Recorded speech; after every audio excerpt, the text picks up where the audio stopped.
이거 보세요. 착오가 있나 본데요. 저는 유럽에서의 연례 휴가를 마치고 집으로 돌아가는 회사원일 뿐이에요. 미국 공항 검색대 직원이 여러분의 손가방에서 맛있는 프랑스 치즈 한 덩이를 꺼냅니다. 알고 보니 기내에는 아주 적은 양의 소프트 치즈만 가지고 탈 수 있습니다. 소프트 치즈는 액체로 간주되기 때문이죠. 재밌는 사실은 치즈 가는 강판은 아무 문제 없이 기내에 가져갈 수 있지만 소프트 치즈는 100mg 이하만 가능하다는 겁니다. 그게 최대 치즈 반입량이에요. 그리고 기내에서 치즈를 가는 건 안 돼요. 치즈는 비닐봉지에 안전하게 된 상태여야 합니다. 좋은 소식은요, 단단한 치즈는 얼마든지 반입이 가능하다는 겁니다. 자, 치즈와 여러분이 실수로 가져온 큰 물병, 크림이 든 튜브와 다른 멋진 기념품들을 압수당했어요. 제네바에서 구입한 저 멋진 스위스카를 보세요. 이제 이런 물건들은 경매에 붙여질 위험이 있습니다. 만약 운이 좋다면 공항 측에서 여러분의 소중한 기념품과 심지어 치즈까지도 집으로 유료로 배달하는 서비스를 제공할지도 모릅니다. 치즈가 상하지 않는다면요? 하지만 모든 공항에 해당되지는 않습니다. 그래서 금지된 품목 중 일부는 돈을 모으기 위해 경매에 붙여질 거예요. 압수된 물품은 보통 대량으로 팔리기 때문에 일단 두고 가야 하면 나중에 찾기가 상당히 어려울 거예요. 좀 더 구체적인 용도를 가진 일부 품목의 물건들은 해당 기관에 기부됩니다. 예를 들어 호신용 스프레이는 경찰 훈련 학원에 기부될 거예요. 치즈나 아키 같은 금지된 이국적인 과일들, 그리고 다른 음식물과 액체는 보통 그냥 버려집니다. 일부 물건들, 특히 정말 나쁘고 위험한 물건들은 그냥 녹이거나 파괴될 수 있습니다. 매직 8볼은 위험하지 않지만 수화물에 넣어야 합니다. 문제는 그 안에 있는 액체입니다. 네, 100ml가 넘지 않을 수도 있어요. 하지만 현실적으로 정확한 양을 측정하기는 어렵습니다. 매직 8볼에게 기내에 가지고 갈 수 있는지 물어보세요. 분명히 기대하지 마세요 라는 답을 줄 거예요. 젤로 된 신발 깔창은 기내에 반입하는 게 문제가 될 수 있어요. 똑같은 이유 때문입니다. 액체의 정확한 양을 측정하는 게 불가능해요. 그러니까 젤 깔창도 안 되고 젤 캔들도 안 됩니다. 향수나 매니큐어도 금지되어 있습니다. 이것은 기내 액체류 제한뿐만 아니라 에티켓 규칙에 관한 것입니다. 일부 승객들은 단순히 냄새에 알레르기가 있을 수 있습니다. 게다가 가연성이 있어요. 매니큐어 리무버의 경우 아세톤이 들어있지 않은 걸 선택하세요. 아세톤은 기내 반입 금지 품목이거든요. 어쨌든 향수 한 병을 구입할 수는 있어요. 크기가 너무 크지 않고 기내에서 사용하지 않는 한 말이죠. 탑승하기 전에 새 향수를 통째로 쓰레기통에 버려야 한다면 정말 아까울 거예요. 그래도 가장 좋아하는 크림을 정말 필요한 약이라고 주장하면서 100ml 이상을 가지고 비행기에 탈 수 있는 방법이 있기는 하지만 그 경우에는 공항에 미리 통보해야 합니다. 좀 이상하긴 하지만 효과가 있는 경우도 있어요. 가끔이지만요.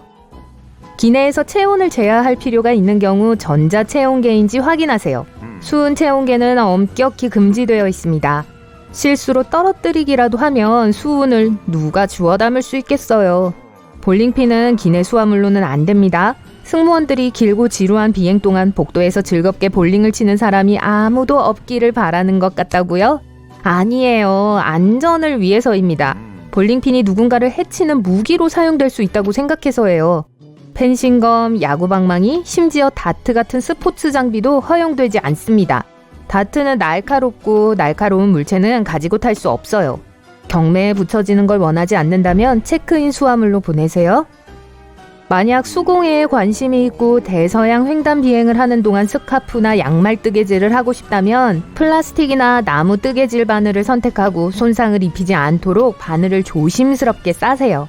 금속 뜨개질 바늘은 아마도 녹여서 폐기될 것이므로 그런 건 미리 피하는 게 좋습니다. 내부에 액체를 포함하고 있는 다른 물체와 마찬가지로 스노우 글로브도 보안 검색을 통과할 수 없습니다. 만약 스노우 글로브가 테니스공만큼 작다면 운이 좋으면 통과가 허락될 수도 있지만 처음부터 안전하게 수화물로 붙이는 것이 더 낫습니다. 흰색 셔츠를 입고 여행한다고 해도 액체 표백제는 분명 손가방에 넣기에 이상한 물건입니다. 첫째, 가연성이 높기 때문에 탑승이 금지됩니다. 둘째, 새로 산 흰색 셔츠는 비행에 적합한 선택이 아닌 것 같아요. 커피나 난기류가 옷을 망칠 수 있잖아요. 셋째, 기내 화장실은 세탁을 하기에는 너무 작습니다. 여러분이 출장 중인 미용사라면 항공편을 예약할 때 조금 더 투자해야 할 거예요. 기내에는 탈색제가 허용되지 않습니다. 날이 10cm 이하인 가위가 아닌 이상 가위도 환영받지 못합니다. 압수된 가위는 종종 학교에 기증되는데 버리는 것보다는 더 나은 대안입니다. 미용사들에게는 또 하나의 나쁜 소식이 있습니다. 부탄이 든 가스 카트리지 때문에 무선 고데기는 가지고 탈 수 없습니다. 좋은 소식은 전기 고데기는 전혀 문제가 없고 안전하다는 거예요. 미술가라면 보안 규칙에 이미 불만이 많을 거예요.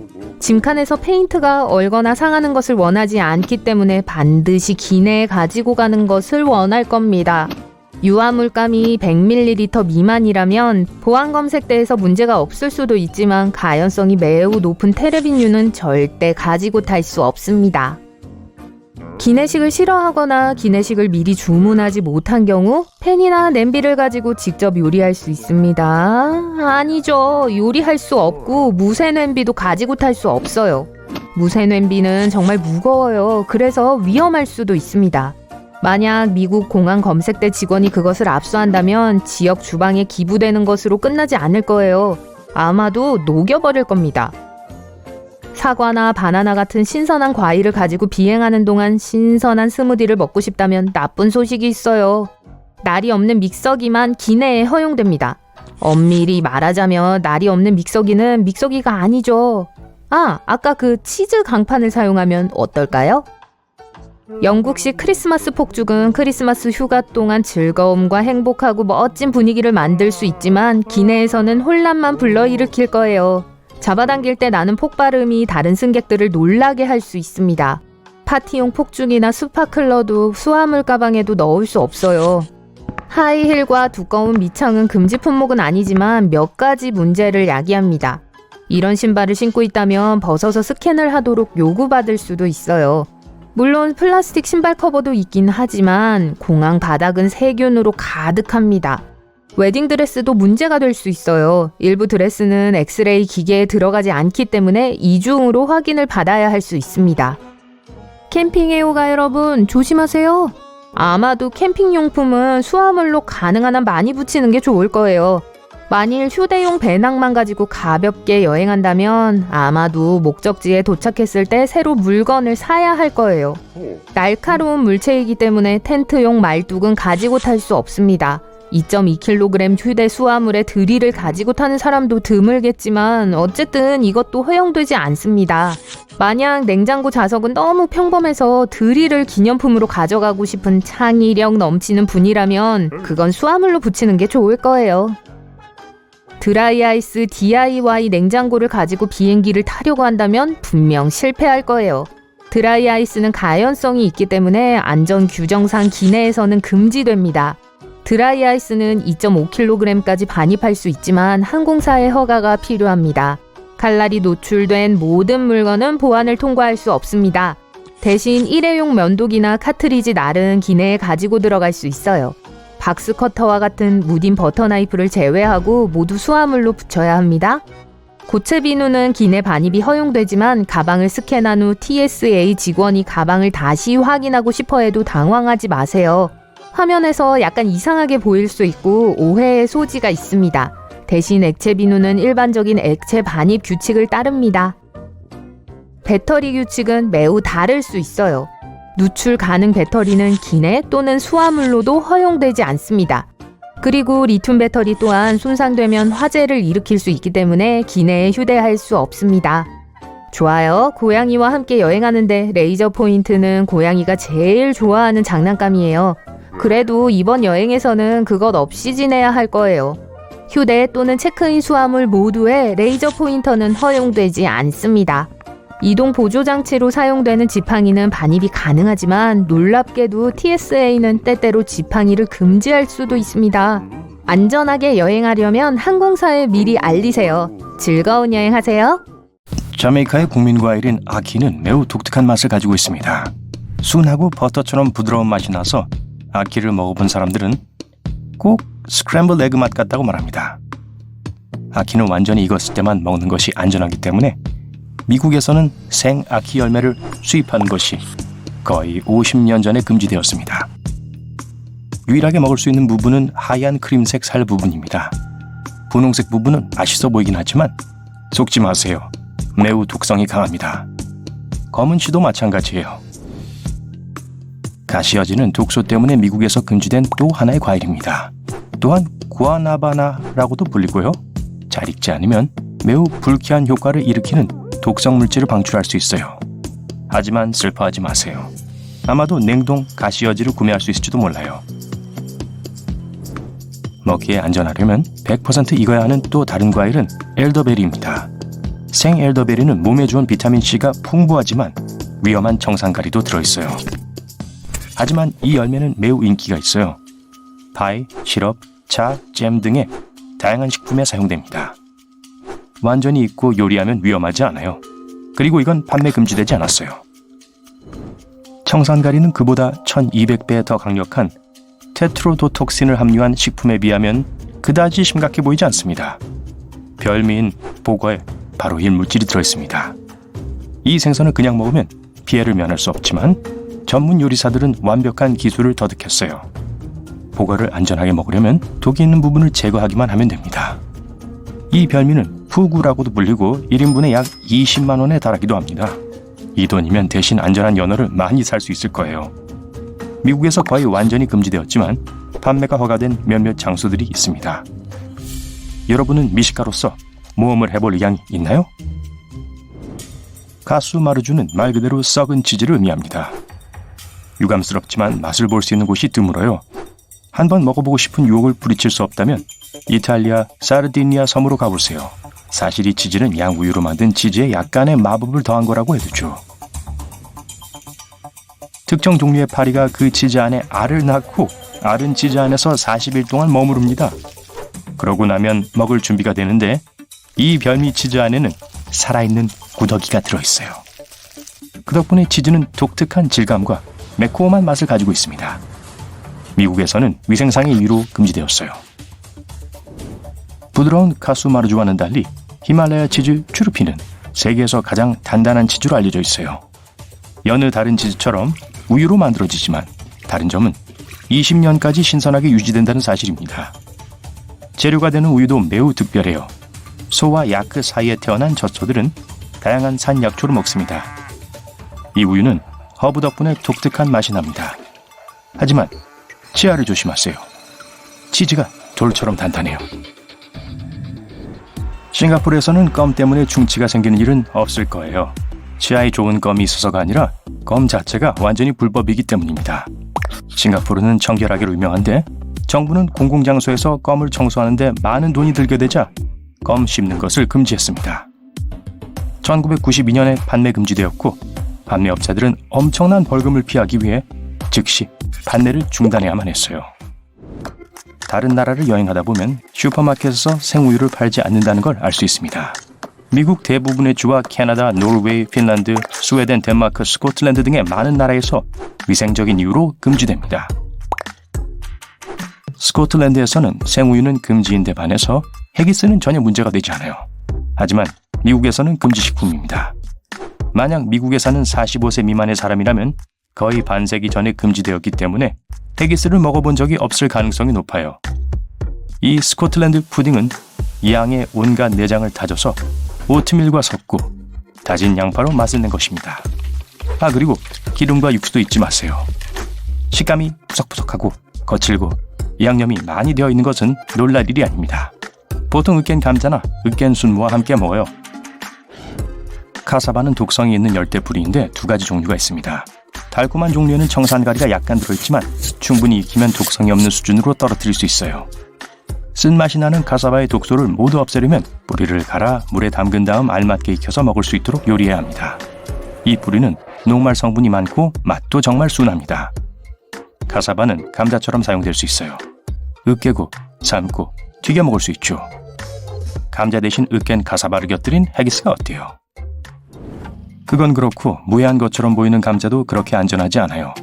모든 것이 잘 익었는지 안 익었는지에 달렸어요. 설익은 녹색 감자는 독소로 가득 차 있고 감자 싹 또한 매우 위험합니다. 충분히 익지 않으면 청산가리가 가득 찬 녹색 아몬드와 캐슈도 마찬가지예요. 다행히도 슈퍼마켓에서 구할 수 있는 견과류는 잘 가공되어 있기 때문에 절대 안전합니다. 노란 자두, 일명 미라벨 자두는 미국의 50개 주 모두에서 금지되어 있습니다. 과일 자체는 안전하고 먹는다고 해서 나쁜 일이 일어나지도 않습니다. 하지만 여러분은 프랑스 로레인에서만 이 자두를 즐길 수 있습니다. 수입 관련법이 좀 이상해서 이 과일은 수출이 금지됩니다. 만약 농어를 먹지 않고는 살 수 없는 분이라면 영국은 피하는 게 좋을 거예요. 이 물고기는 최근 영국에서 개체수의 감소로 인해 금지되었습니다. 미국에서 벨루가 캐비어도 마찬가지입니다. 세계에서 가장 비싼 음식 중 하나는 물고기를 보호하는 새로운 규정 때문에 미국에서 찾아볼 수 없습니다. 갓 구운 고기와 부드러운 빵에 케첩을 잔뜩 바른 버거가 먹고 싶나요? 가서 드세요. 프랑스 학교 학생이 아니라면요. 프랑스에는 학교 식당에서 케첩 사용을 규제하는 법이 있는데 케첩과 함께 먹는 것을 허용하는 유일한 음식은 짐작했겠지만 감자튀김입니다. 그린란드 상어의 몸은 만들어지는 모든 노폐물을 제거하는데 살과 피부를 통해 여과합니다. 따라서 이 상어의 살엔 독성이 있어요. 먹지 않는 게 당연할 거라고 생각하겠지만 아이슬란드에서는 다릅니다. 가공 상어 고기인 하칼은 처음 3-5개월 동안 매달린 채 건조됩니다. 결과적으로 젖은 빵을 연상시키는 젤리 질감과 함께 암모니아 냄새가 나는 발효 생선을 얻게 됩니다. 어떤 물건은 오래될수록 더 좋아집니다. 음식은 아니지만요. 하지만 방콕에 있는 한 카페에서는 45년 동안 같은 육수를 사용하여 국수를 요리하고 있습니다. 이 마법의 약과 같은 육수는 40년이 넘게 끓고 있어요. 국물은 버린 적이 없고 항상 다음날 식사를 위해 밤새 보관됩니다. 그 독특한 맛의 비밀 중 하나는 절대 씻지 않았기 때문에 형성된 팬 주위의 거대한 기름띠입니다. 좋아요. 저도 이제 설거지를 하지 않을 완벽한 변명거리가 생겼어요. 왜요?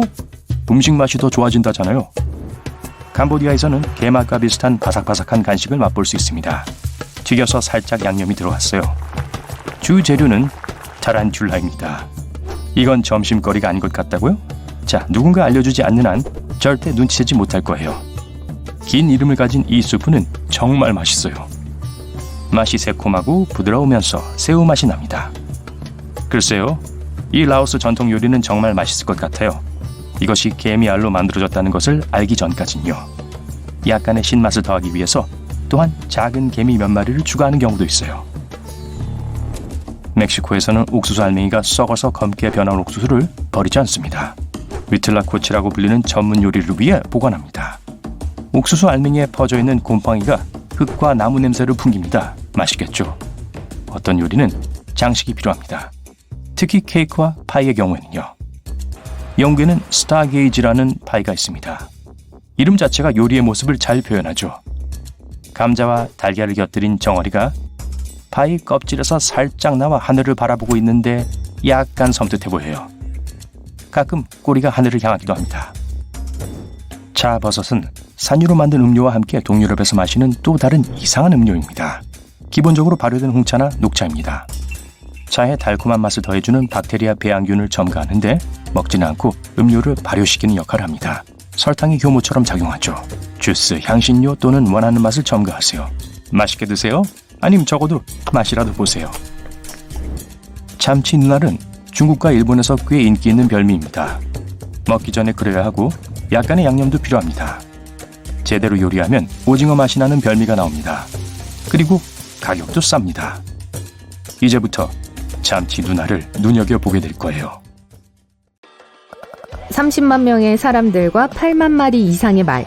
네, 아이슬란드입니다. 아이슬란드의 말 품종은 매우 특이한데 강하고 오래 살며 그 때문에 세계적으로 인기가 있습니다. 이 말은 북아메리카와 유럽에도 있지만 아이슬란드 사람들이 자기들의 품종에서 원하지 않는 특징이 있을 수 있어요.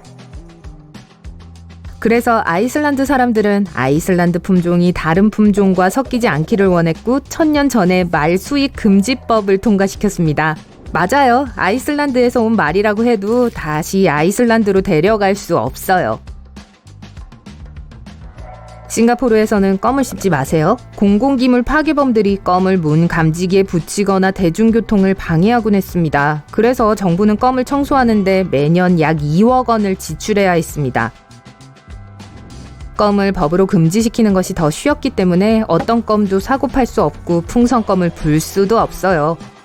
껌을 가지고 가는 것도 좋은 생각이 아니에요. 이탈리아 도시 밀라노에서는 공공장소에서 얼굴을 찡그리는 것은 불법입니다. 적어도 몇 세기 전에는 그랬어요. 어려운 역사적 시대를 겪으면서 밀라노는 눈에 띄는 방법을 생각해내야 했고, 그래서 사람들이 공공장소에서 미소를 짓고 전반적으로 좋은 기분을 유지하도록 하는 법을 만들었던 것이에요. 독일에는 시속 160km 이상으로 달릴 수 있는 고속도로가 있습니다. 하지만 만약 고속도로에서 신나게 달리다가 기름이 떨어지면 상당한 벌금을 물게 될 거예요. 주유소에서 불과 몇 킬로미터 떨어진 곳에 있어서 그냥 걸어가려고 한다고요? 그러지 않는 게 좋아요. 그러면 추가로 벌금을 물게 될 거예요. 독일인들은 차에 기름을 채우는 것을 차주의 책임으로 여깁니다. 그리고 고속도로를 따라 걷는 건 그렇게 안전하지 않아요. 차를 고속도로에 두는 것도 마찬가지예요. 뉴질랜드에서 인사드립니다. 만약 수탉과 함께 열기구를 타면서 일요일 오후를 보내고 싶다면 다른 나라를 알아보는 게 좋을 거예요. 왜냐하면 뉴질랜드에서는 불법이거든요. 죄송합니다. 여기서 별로 멀지 않은 곳 호주에서는 1966년에 공공장소에서 연을 날리는 것을 금지하는 법이 있었어요. 만약 다른 사람에게 방해가 된다면 말이죠. 다행히도 1966년은 오래전 일이기 때문에 여러분이 공원에서 연 날리기를 한다고 해도 이 법으로 제지당하지는 않을 거예요. 하지만 호주에서 염소를 차에 묶어두는 건 불법이에요.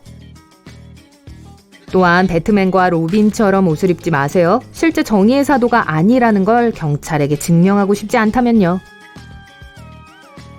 어떤 도시에서는 택시 운전사가 항상 트렁크에 건초 더미를 가지고 있어야 합니다. 적어도 1980년까지는 그랬어야 했어요. 이 법은 말이 여전히 유행하던 옛 시절에서 유래했습니다. 말을 연료로 채울 수 없으니까요. 그렇죠? 이제 미국으로 건너갈게요. 워싱턴에 있다면 빅풋을 뒤쫓을 생각조차 하지 마세요. 1969년에 빅풋이 멸종위기종으로 선언된 법이 통과됐습니다. 그러니까 예티에 대해서는 논의된 바가 없는 거죠.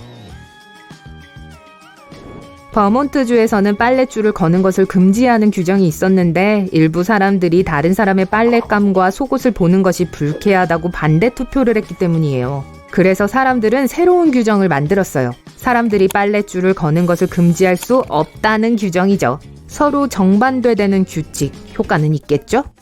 쉿, 들리세요? 누가 이 문 뒤에서 말을 하고 있나요? 무슨 말을 하는지 궁금하네요. 잠깐 멈추세요. 여러분이 오클라호마에 있다면요. 법에 의하면 몰래 돌아다니면서 누군가의 대화를 우연히 엿듣고 나중에 그것을 퍼뜨리거나 출판할 수 없다고 합니다.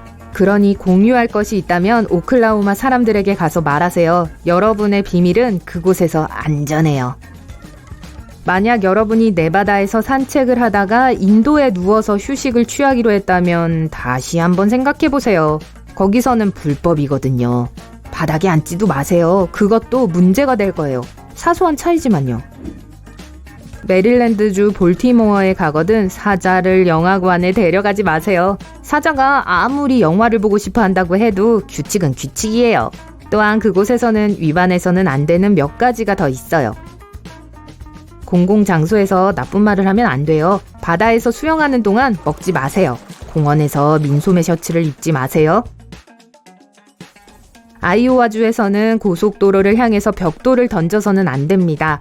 시의회에서 서면 허가를 받지 않는 한 말이죠. 글쎄요, 생각해보면 충분히 그럴만해요. 도시 곳곳에 있는 번쩍이는 대형 광고판을 보고 싶지 않다면 하와이로 가세요. 1920년에 광고판이 금지됐어요. 그게 하와이를 방문해야 하는 유일한 이유는 분명 아니지만 알아두면 좋아요. 그런데 버몬트 및 메인주와 같은 다른 주도 그 뒤를 따랐고 그 사실을 자랑스러워합니다. 조지아의 한 마을에서는 프라이드 치킨을 먹는 것을 매우 심각하게 여기는데 포크는 안 돼요. 손으로 먹어야 합니다. 실제로 2009년 식당에서 91번째 생일을 맞은 한 여성이 포크로 치킨을 먹고 있었는데 경찰이 와서 여성에게 체포한다고 말했어요. 그 여성은 나중에 풀려났지만 조지아에서 치킨을 먹을 때는 조심하세요. 치킨 얘기가 나와서 말인데 왜 닭이 길을 건넜는지 아세요? 확실하지는 않지만 제가 아는 건 그 농담이 확실히 조지아에서 유래한 것은 아니라는 점입니다. 왜냐하면 닭이 길을 건너는 건 불법이거든요. 실리 스트링이 재밌다고 생각하세요? 엘라바마주의 한 마을은 그렇게 생각하지 않습니다. 왜냐하면 모든 종류의 콩알탄, 스프레이 스트링과 유사한 물질을 보관, 사용, 저장, 판매, 제조 또는 증정하는 것이 철저하게 금지되고 있기 때문이죠. 조심하세요. 그리고 거기에 있을 때는 눈을 가리고 운전하지 마세요. 그것은 법으로 통과되었는데 말 그대로 길에서 눈을 떼지 마세요 라는 걸 철저히 지켜야 합니다. 자, 이제 그만해. 욕조에서 더 이상 잠을 자지 마, 당나귀야. 애리조나에 사는 사람들은 법을 어기지 않기 위해 당나귀에게 이렇게 말합니다. 1920년대에 지역 사람들은 한 목장 주인의 당나귀가 홍수로 떠내려가는 욕조에 있는 것을 보았습니다. 홍수는 지역 댐이 부서져서 발생했고 목장의 뒷마당에 욕조가 버려져 있었어요. 그 당나귀는 그저 거기서 낮잠을 자기로 한 것뿐이었어요. 긴 하루, 따뜻한 오후, 점심 후에 쏟아지는 졸음. 어쩔 수 없었다는 걸 이해할 수 있을 거예요. 사람들은 떠내려가는 욕조에서 당나귀를 구조한 후 그 마을에서 당나귀가 욕조에서 잠을 자는 것을 금지하기로 했습니다. 혹시 모르니까요. 한편 코네티컷주에서는 피클이 피클로 간주되기 위해서는 통통 튀어야 합니다. 1940년대에 심지어 두 남자가 불법적인 피클을 판매한 혐의로 체포됐습니다. 피클이 튀지 않았기 때문이었어요. 그런데 문제는 어떻게 피클이 튈 수 있죠? 한편 코네티컷에서의 또 하나의 에피소드로 손으로 걸으면서 길을 건너는 건 불법입니다. 이건 어기기 제일 힘든 법 중 하나네요. 가장 친한 친구의 생일이에요. 선물로 뭘 주면 좋을까요? 스파 상품권? 놀이공원 이용권? 멋진 식당에서의 저녁 식사? 쥐는 어때요? 불행히도 몬태나주에서는 쥐를 선물로 주는 건 불법이에요. 법을 준수하는 게 좋겠죠. 다행히도 플로리다에서 쥐는 아주 좋은 선물이에요. 적어도 다른 큰 동물들보다 훨씬 더 나아요. 왜냐하면 플로리다에서는 큰 동물에 대해서 주차비를 지불해야 하기 때문이죠. 낙타, 코끼리, 말, 그리고 나머지 동물 친구들. 미안하지만 규칙을 존중해야 합니다. 자, 친구를 초대해서 차를 마시기로 하셨군요. 여러분은 속도를 내기 위해 기다려야 하는 시간인 5분은 건너뛰고 티백을 숟가락에 댄 채로 쥐어짜기로 했습니다. 손님은 소파에서 뛰어오르더니 손에서 숟가락을 떨어뜨렸어요. 찻잎이나 티백을 짜면 많은 양의 타닌이 음료에 방출되게 됩니다. 타닌은 석류, 열매, 견과류, 콩류, 정향, 바닐라 같은 많은 과일과 야채에서 발견되는 분자의 한 종류예요. 적절한 방법으로 차를 내리고 기다리면 대부분의 타닌은 찻잎 안에 머무릅니다. 티백을 짜면 차를 너무 많이 마실 때와 같은 결과를 초래합니다. 너무 써지고 치아를 상하게 할 수 있어요. 게다가 찻잔에 대고 티백의 물기를 빼는 것은 차를 후루룩 마시는 것처럼 나쁜 다도 에티켓입니다. 이제 제 얘기를 하는군요. 차를 즐기는 최선의 방법은 차가 우러나오기를 기다렸다가 티백을 컵받침에 놓아두거나 쓰레기통에 버리는 것입니다. 줄기에서부터 바나나를 까지 말고 원숭이처럼 아래부터 열어보세요. 엄지손가락과 집게손가락으로 과일 끝을 비틀어 보면 으깨지 않고도 껍질이 갈라지고 칼륨이 가득 든 바나나를 조금도 잃지 않을 거예요. 이를 닦을 때 좌우로만 움직이지 말고 칫솔을 잇몸에 45도 각도로 대고 앞뒤로 짧게 움직여보세요. 칫솔을 수직으로 잡고 위아래로 움직여서 앞니 안쪽을 닦을 수도 있습니다. 음식이 튀지 않도록 믹서기 통 위에 종이 접시를 놓으세요. 임시 방편 가림막이 됩니다. 빵 덩어리를 자를 땐 뒤집어서 아래에서 위로 자르세요. 부드러워서 썰기도 더 쉽고 빵도 찌그러지지 않을 거예요. 피자를 잡는 올바른 방법은 우리가 익숙한 것처럼 잘라서 납작하게 먹는 것이 아니라 쏟아지지 않도록 U자 모양으로 잡는 것입니다. 크러스트를 집어들 때 옆을 조금 잡아주면 모든 토핑이 안에 유지됩니다. 팩에 든 주스를 부을 때 구멍의 아랫부분에서부터 붓지 말고 뒤집으세요. 윗부분에서부터 부으면 흐름을 조절할 수 있고 깔끔하고 빠르게 멈출 수 있습니다. 주유소에 갈 때마다 기름 탱크를 찾아 자동차 주변을 뛰어다닐 필요는 없습니다. 가스 게이지에 화살표가 있어서 어느 쪽에 연료를 넣어야 하는지 알려주거든요. 만약 레몬즙을 짜낼 수 없다면 약 10초 동안 전자레인지에 돌려보세요. 식힌 후 반으로 자르면 맨손으로도 레몬즙을 잘 짤 수 있습니다. 이렇게 하면 레몬은 훨씬 부드러워져요. 실핀의 구불구불한 부분을 위가 아니라 아래로 가게 꽂아보세요. 머리카락이 더 잘 잡힙니다. 포장지에서 호일을 통째로 꺼내지 않아도 원하는 만큼 꺼낼 수 있습니다. 대부분의 상자에는 양쪽에 구멍이 뚫려 있어요. 그 구멍을 통해서 필요한 만큼의 호일을 상자에서 꺼내갈 수 있습니다. 상자에 담긴 배달 음식을 종이 접시에 쏟아붓지 마세요. 포장 상자를 조심스럽게 펴면 사용할 수 있는 작은 접시로 변할 것입니다. 냄비나 팬을 문질러 닦지 말고 식초 약간을 넣은 물과 함께 끓여보세요. 불을 끄고 식초물은 싱크대에 버려주세요. 얼룩이 쉽게 지워질 겁니다. 레몬 반쪽을 조리기구의 바닥과 옆면에 문지르면 더 윤이 나게 됩니다. 도마에 레몬즙을 뿌리면 양파를 자를 때 울지 않아도 됩니다. 아니면 양파를 냉동실에 15분 동안 넣어두었다 꺼내거나 물속에서 썰어도 됩니다. 이렇게 하면 눈물을 나게 하는 황화한 물이 눈에 닿지 않을 거예요. 고기는 상온이나 뜨거운 물에서 해동하지 마세요. 이런 상태에서는 그 안에 있던 박테리아가 증식합니다. 네, 학교에서 배웠죠? 가장 안전한 방법은 미리 요리를 계획하고 포장된 고기를 찬물이 담긴 냄비에 넣어서 냉장고에 넣어두는 거예요. 그렇게 오래 기다릴 수 없다면 싱크대를 막고 얼린 고기 위로 찬물이 흐르게 두세요. 열은 공기보다 물을 통해 더 빨리 전달됩니다. 바보 같은 실수를 고치거나 마음을 바꿔서 뭔가를 숨겨야 한다면 글씨 위에 줄을 그어서 지우지 마세요. 숨기려고 하는 것 위에 아무 글자를 써보세요. 이제 아무도 그 글을 읽을 수 없을 겁니다. 음식을 전자레인지에 돌릴 때 접시에 골고루 담지 마세요. 가운데는 따뜻해지는데 시간이 더 걸리고 가장자리는 탈 수 있습니다. 가운데에 빈 공간을 동그랗게 남겨두면 음식의 모든 부분이 동시에 완벽히 따뜻해질 것입니다. 매듭을 풀 땐 가운데 부분을 통과한 끈을 잡아당기려 하지 말고 숟가락이나 망치로 두드려 보세요. 그런 다음 매듭을 비틀어 느슨하게 만들고 느슨해진 부분을 당겨보세요. 매듭이 쉽게 풀릴 거예요.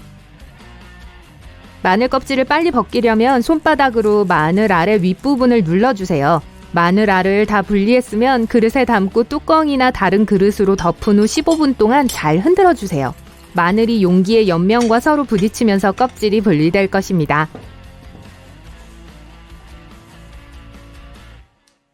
팝콘 봉지에 손을 넣어서 팝콘을 꺼내지 마세요. 특히 다른 사람들과 함께 먹는다면요. 봉지 옆을 찢으면 짜잔! 우아하게 먹을 수 있습니다. 일반적인 인이어 이어폰을 사용하신다면 선이 앞으로 가게 착용하지 마세요. 대신 선을 귀 위로 감으면 쉽게 빠지지 않을 거예요. 믹서기는 문질러 닦지 마세요. 물을 채우고 설거지 세제를 넣고 돌리면 됩니다. 운전할 때 배운 것처럼 핸들을 12시, 즉 10시와 2시 위치로 잡는 건 제일 좋은 자세가 아닙니다. 올바른 방법은 9시와 3시 위치에 손을 놓는 것입니다. 이렇게 하면 사고 발생 시 에어백이 완전히 팽창할 수 있거든요. 귀 청소를 할 땐 면봉을 사용하지 마세요. 청력을 손상시킬 수 있습니다. 사실 외이도의 방수를 위해서는 약간의 귀지가 필요합니다. 귀 바깥쪽은 면봉으로 닦아도 되지만 거기까지예요. 익지 않은 아보카도를 샀다면 냉장고에 넣어두고 익기를 바라지 마세요. 갓 수확한 아보카도가 익으려면 3일에서 6일 동안 상온에 두어야 합니다. 초콜릿은 냉장고에 넣는 대신에 시원하고 건조한 곳에 보관하세요. 냉장고의 온도와 습도가 초콜릿 맛을 무디게 만듭니다. 게다가 냉장고에서 나는 냄새를 흡수하거나 흰색 가루가 생길 수 있어요. 그냥 찬장에 넣어둬도 몇 달 동안 멀쩡하게 유지됩니다. 누군가 건드리지만 않는다면요. 열쇠고리에 새 열쇠를 넣다가 손톱이 부러졌다면 다른 방법을 시도해보세요. 스테이플 리무버는 고리 사이에 들어갈 만큼 이빨이 얇습니다. 스테이플 리무버로 고리를 벌리고 필요한 만큼의 열쇠를 안전하게 추가하세요. 15분 이내에 음료를 차갑게 만들려면 젖은 종이 타월을 병에 감싸고 냉동실에 넣어주세요. 수건에서 나온 물이 빠르게 증발하면서 식을 겁니다.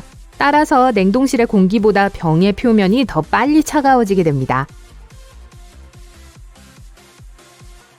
간 쇠고기를 해동하기 쉽게 얼리려면 고기를 비닐봉지에 넣고 평평하게 만든 후 단단히 밀봉하세요.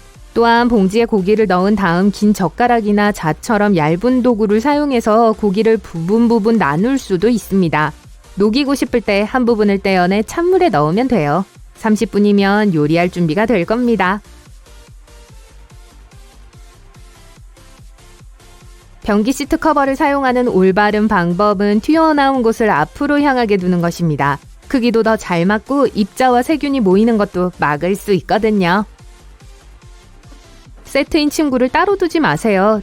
침대 시트와 베갯닛을 같이 직사각형 모양으로 개서 다른 베갯닛 안에 넣어주세요.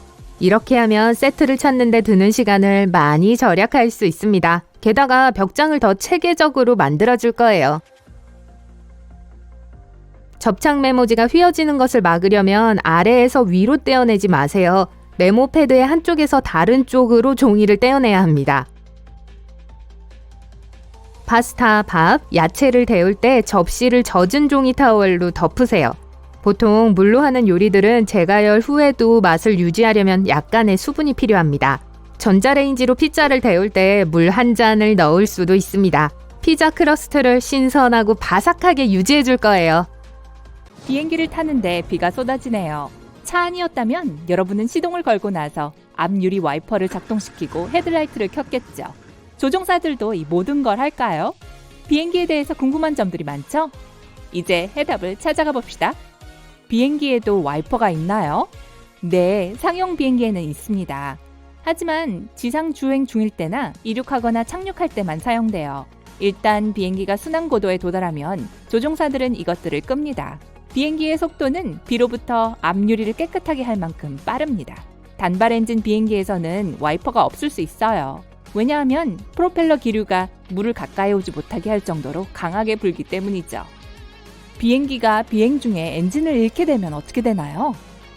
실제로 저기 내 엔진 본 사람 방금 전까지 여기 있었는데 하는 경우가 있어요.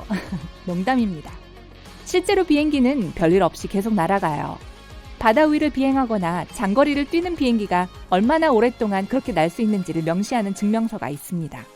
예를 들어 보잉 787은 두 번째 엔진 없이 5시간 이상 날 수 있어요. 조종사들이 안전한 착륙을 계획하기에 충분한 시간이죠. 비행기 안은 왜 그렇게 추운가요? 기내 온도는 평균 23도로 대부분의 사무실 건물과 거의 비슷합니다. 하지만 여러분이 몸을 많이 움직이지 않고 몸을 따뜻하게 해주는 열을 적게 생산하기 때문에 너무 춥다고 느끼는 거예요. 승무원들은 뜨거운 공기가 비행 중에 일부 승객들을 기절하게 할 수 있기 때문에 히터를 틀지 않습니다. 비행기에도 경적이 있나요? 네, 또 어떤 것은 전체가 트럼펫 섹션이기도 해요. 사실 네, 경적이 있습니다. 하지만 조종사들이 이걸 새들을 겁주거나 공중에서 다른 항공기에 관심을 끌기 위해 사용하진 않아요. 이봐요! 좀 비켜요! 여러분은 이 고음의 차임벨 소리를 비행기가 땅에서 움직이지 않을 때에만 들을 수 있습니다. 예를 들어 기관사가 조종실에서 뭔가를 확인하고 지상 승무원의 주의를 끌려고 할 때처럼 말이죠. 비행기는 왜 하늘에 하얀 흔적을 남기나요? 엔진이 연료를 태울 때 이런 현상이 생겨납니다. 비행기는 대기와 섞이는 물과 이산화탄소를 배출하죠. 그리고 높은 고도의 공기는 차갑고 배기가스는 뜨겁기 때문에 물이 응축되어 얼면서 그런 하얀 꼬리가 만들어지는 거예요. 비행기에도 브레이크가 있나요? 네, 탄소강 재질로 만들어진 다중 디스크 브레이크가 있어요. 차 안에 있는 것과 비슷하죠. 하지만 비행기가 땅에 닿을 때 멈추게 하는데 이것들만으로는 충분하지가 않습니다.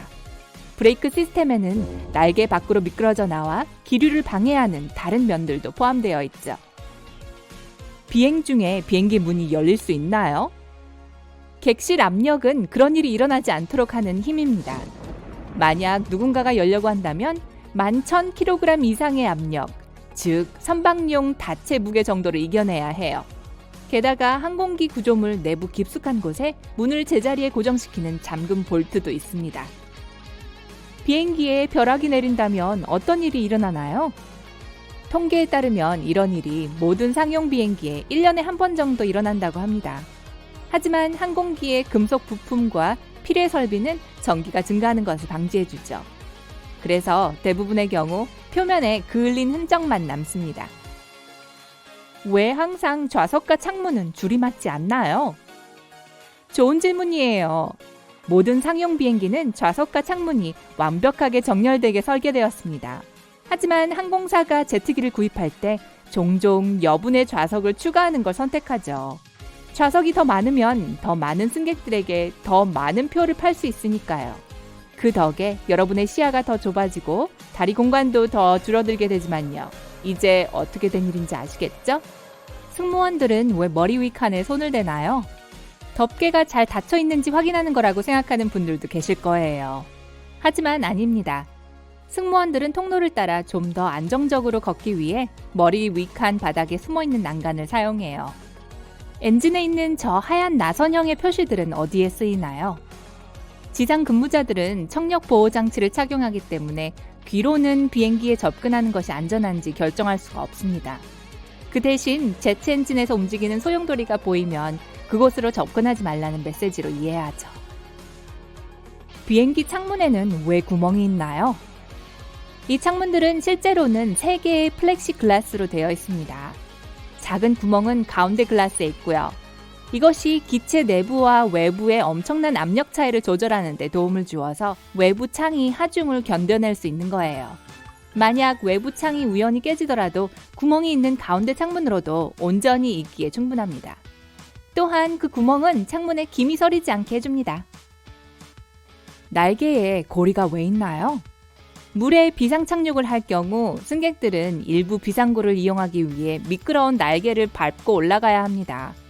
그때 승무원들이 밧줄의 한쪽 끝은 문틀에 고정시키고 다른 한쪽 끝은 그 고리를 통해 날개에 고정시킬 거예요. 또 다른 밧줄은 두 번째 구멍에 고정해서 승객들을 날개에서 팽창된 슬라이드로 안전하게 유도해 줄 겁니다. 날개에는 왜 다른 색깔의 빛이 있나요? 크리스마스를 위한 거죠. 농담이에요. 왼쪽 날개 끝에 있는 빨간 불빛, 오른쪽에 초록 불빛, 그리고 꼬리에 있는 흰 불빛은 비행기의 내비게이션 불빛입니다. 이 불빛들이 다른 조종사들에게 비행기의 위치와 이동 방향을 알려주는 거예요. 다가오는지 멀어지는지를 말이죠. 비행기에도 시동 거는 열쇠가 있나요? 시동 거는 열쇠는 주로 보안 수단이기 때문에 대부분의 상용 비행기에는 이런 열쇠가 필요 없습니다. 24시간 감시하에 경납고 안에 잠겨 있어요. 엔진의 시동을 걸기 위해선 조종사가 버튼과 스위치를 돌리기만 하면 됩니다. 하지만 세스나와 같은 소형 전용기는 엔진의 시동을 걸 수 있는 열쇠가 있고 심지어 문도 잠글 수 있습니다. 창문 위에 있는 삼각형은 뭐죠? 검은색 혹은 빨간색의 이 스티커들은 승무원들이 날개에 움직이는 부분을 확인하고 싶을 때 어느 창문을 내다보는 것이 가장 좋은지 알려줍니다. 만약 비행 중에 멀미가 난다면 좀 더 편안한 여행을 위해 삼각형 사이에 있는 자리를 선택하세요. 비행기에서 더 많은 공간을 확보할 수 있는 방법은요?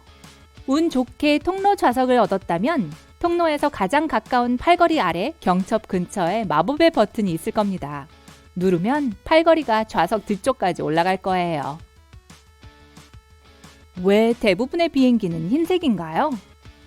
이 색은 다른 색보다 태양을 더 잘 반사하기 때문에 비행기를 시원하게 유지하는 데 도움이 됩니다.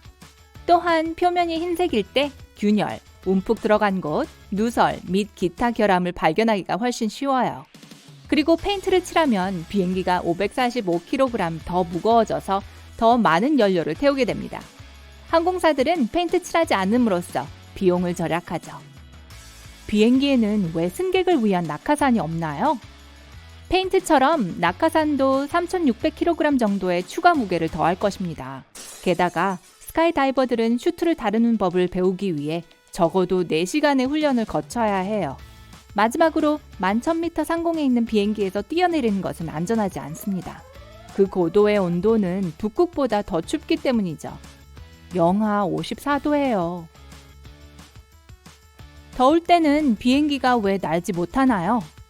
뜨거운 공기 중에 있는 분자들은 훨씬 더 많이 퍼져 있습니다. 비행기를 띄우기 위해서는 밀도가 높은 공기가 필요해요. 그래서 기온이 올라갈수록 비행기가 이륙하기가 더 어려워지는 거죠. 게다가 찌는 듯한 날씨는 내부 기계를 과열시키거나 심지어 일부 부품을 녹일 수도 있습니다. 그래서 밖이 40도가 되면 비행이 지연될 수 있는 거예요. 비행기 창문은 왜 둥근가요? 최초의 상용 비행기는 사각형 창문을 갖고 있었습니다. 얼마 후 더 높은 고도로 비행하기 시작하면서 기내에도 압력이 더 많이 가해졌는데요. 잦은 가압과 감압 때문에 창문이 변형되고 심지어 모서리가 있는 창문은 깨지기도 했습니다. 그래서 창문들은 압력을 훨씬 더 잘 견디는 둥근 모양으로 교체됐죠. 산소 마스크는 어떻게 작동되나요? 아주 잘 작동돼요. 순환 고도에서 실내가 감압되면 산소가 손실됩니다. 마스크는 산소를 제공하지만 단 15분 동안만이에요. 하지만 괜찮습니다. 그 정도면 조종사가 공기 중에 산소가 더 많이 있고 사람들이 정상적으로 숨 쉴 수 있는 3,000m 이하로 내려갈 수 있을 만큼 충분히 긴 시간이에요. 난기류의 원인은 무엇인가요? 여러분의 여행은 3가지 주요 원인 때문에 험난해집니다. 폭풍, 산, 그리고 제트 기류죠. 바다와 마찬가지로 공기는 산을 만나면 기류를 일으킵니다. 그리고 가끔 비행기에 영향을 미치는 강한 기류가 되어 오를 수밖에 없죠. 제트 기류는 따뜻한 기단이 차가운 기단과 충돌할 때 나타나는 빠른 바람의 띠입니다. 폭풍 구름은 공기를 밀어내고 예측 불가능한 기류를 만들어냅니다. 비행기는 왜 가끔 연료를 버리나요? 비상 착륙을 해야 한다면 조종사들은 초과 중량을 빨리 없애야 합니다. 연료를 다 태우지 못했지만 목적지 활주로에 최대한 가벼운 상태로 도착해야 하기 때문이죠.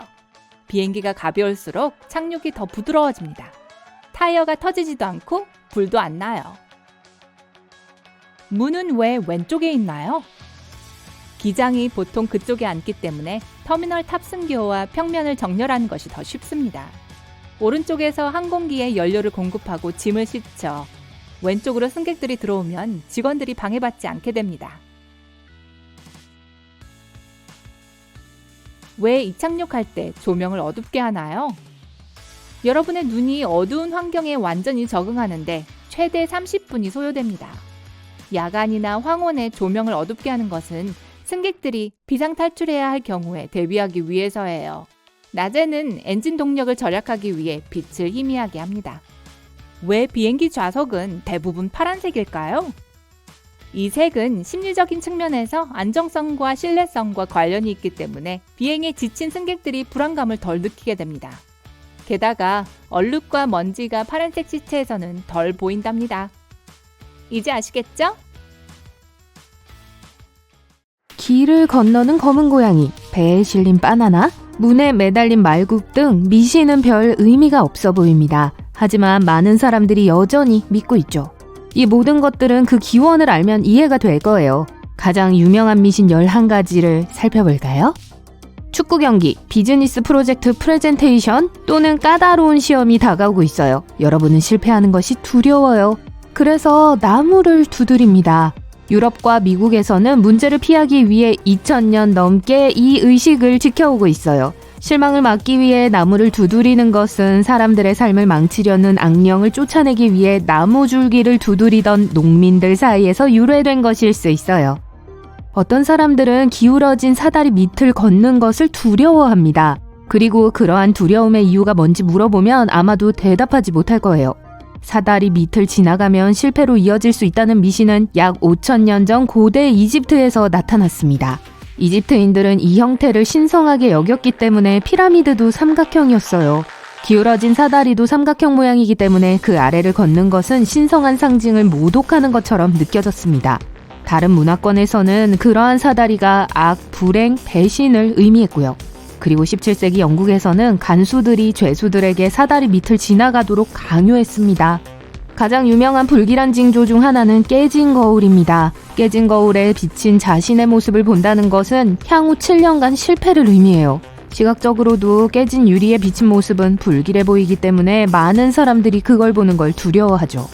역사적으로 이 두려움은 고대 그리스에서 시작됐는데요. 많은 사람들이 거울 이미지를 사용해서 미래를 예측하는 방법을 알고 있는 특별한 신비주의자들을 찾아 그곳으로 모여들었죠. 거울에 비친 누군가의 모습이 왜곡되면 문제가 그 사람을 기다리고 있다는 거였어요. 거울이 깨지거나 금이 가면 이미지도 왜곡되어 사람들은 거울을 보는 것을 두려워했습니다. 그러더니 기원 1세기의 로마인들이 미신에 7년의 불행에 대한 세부 사항을 추가했어요. 제국의 주민들은 인간의 건강이 7년마다 변한다고 믿었고 왜곡된 모습이 비친 것이 정확히 이 기간을 의미했죠. 그리고 로마인들은 또한 거울이 우리 영혼의 입자를 반사한다고 믿었습니다.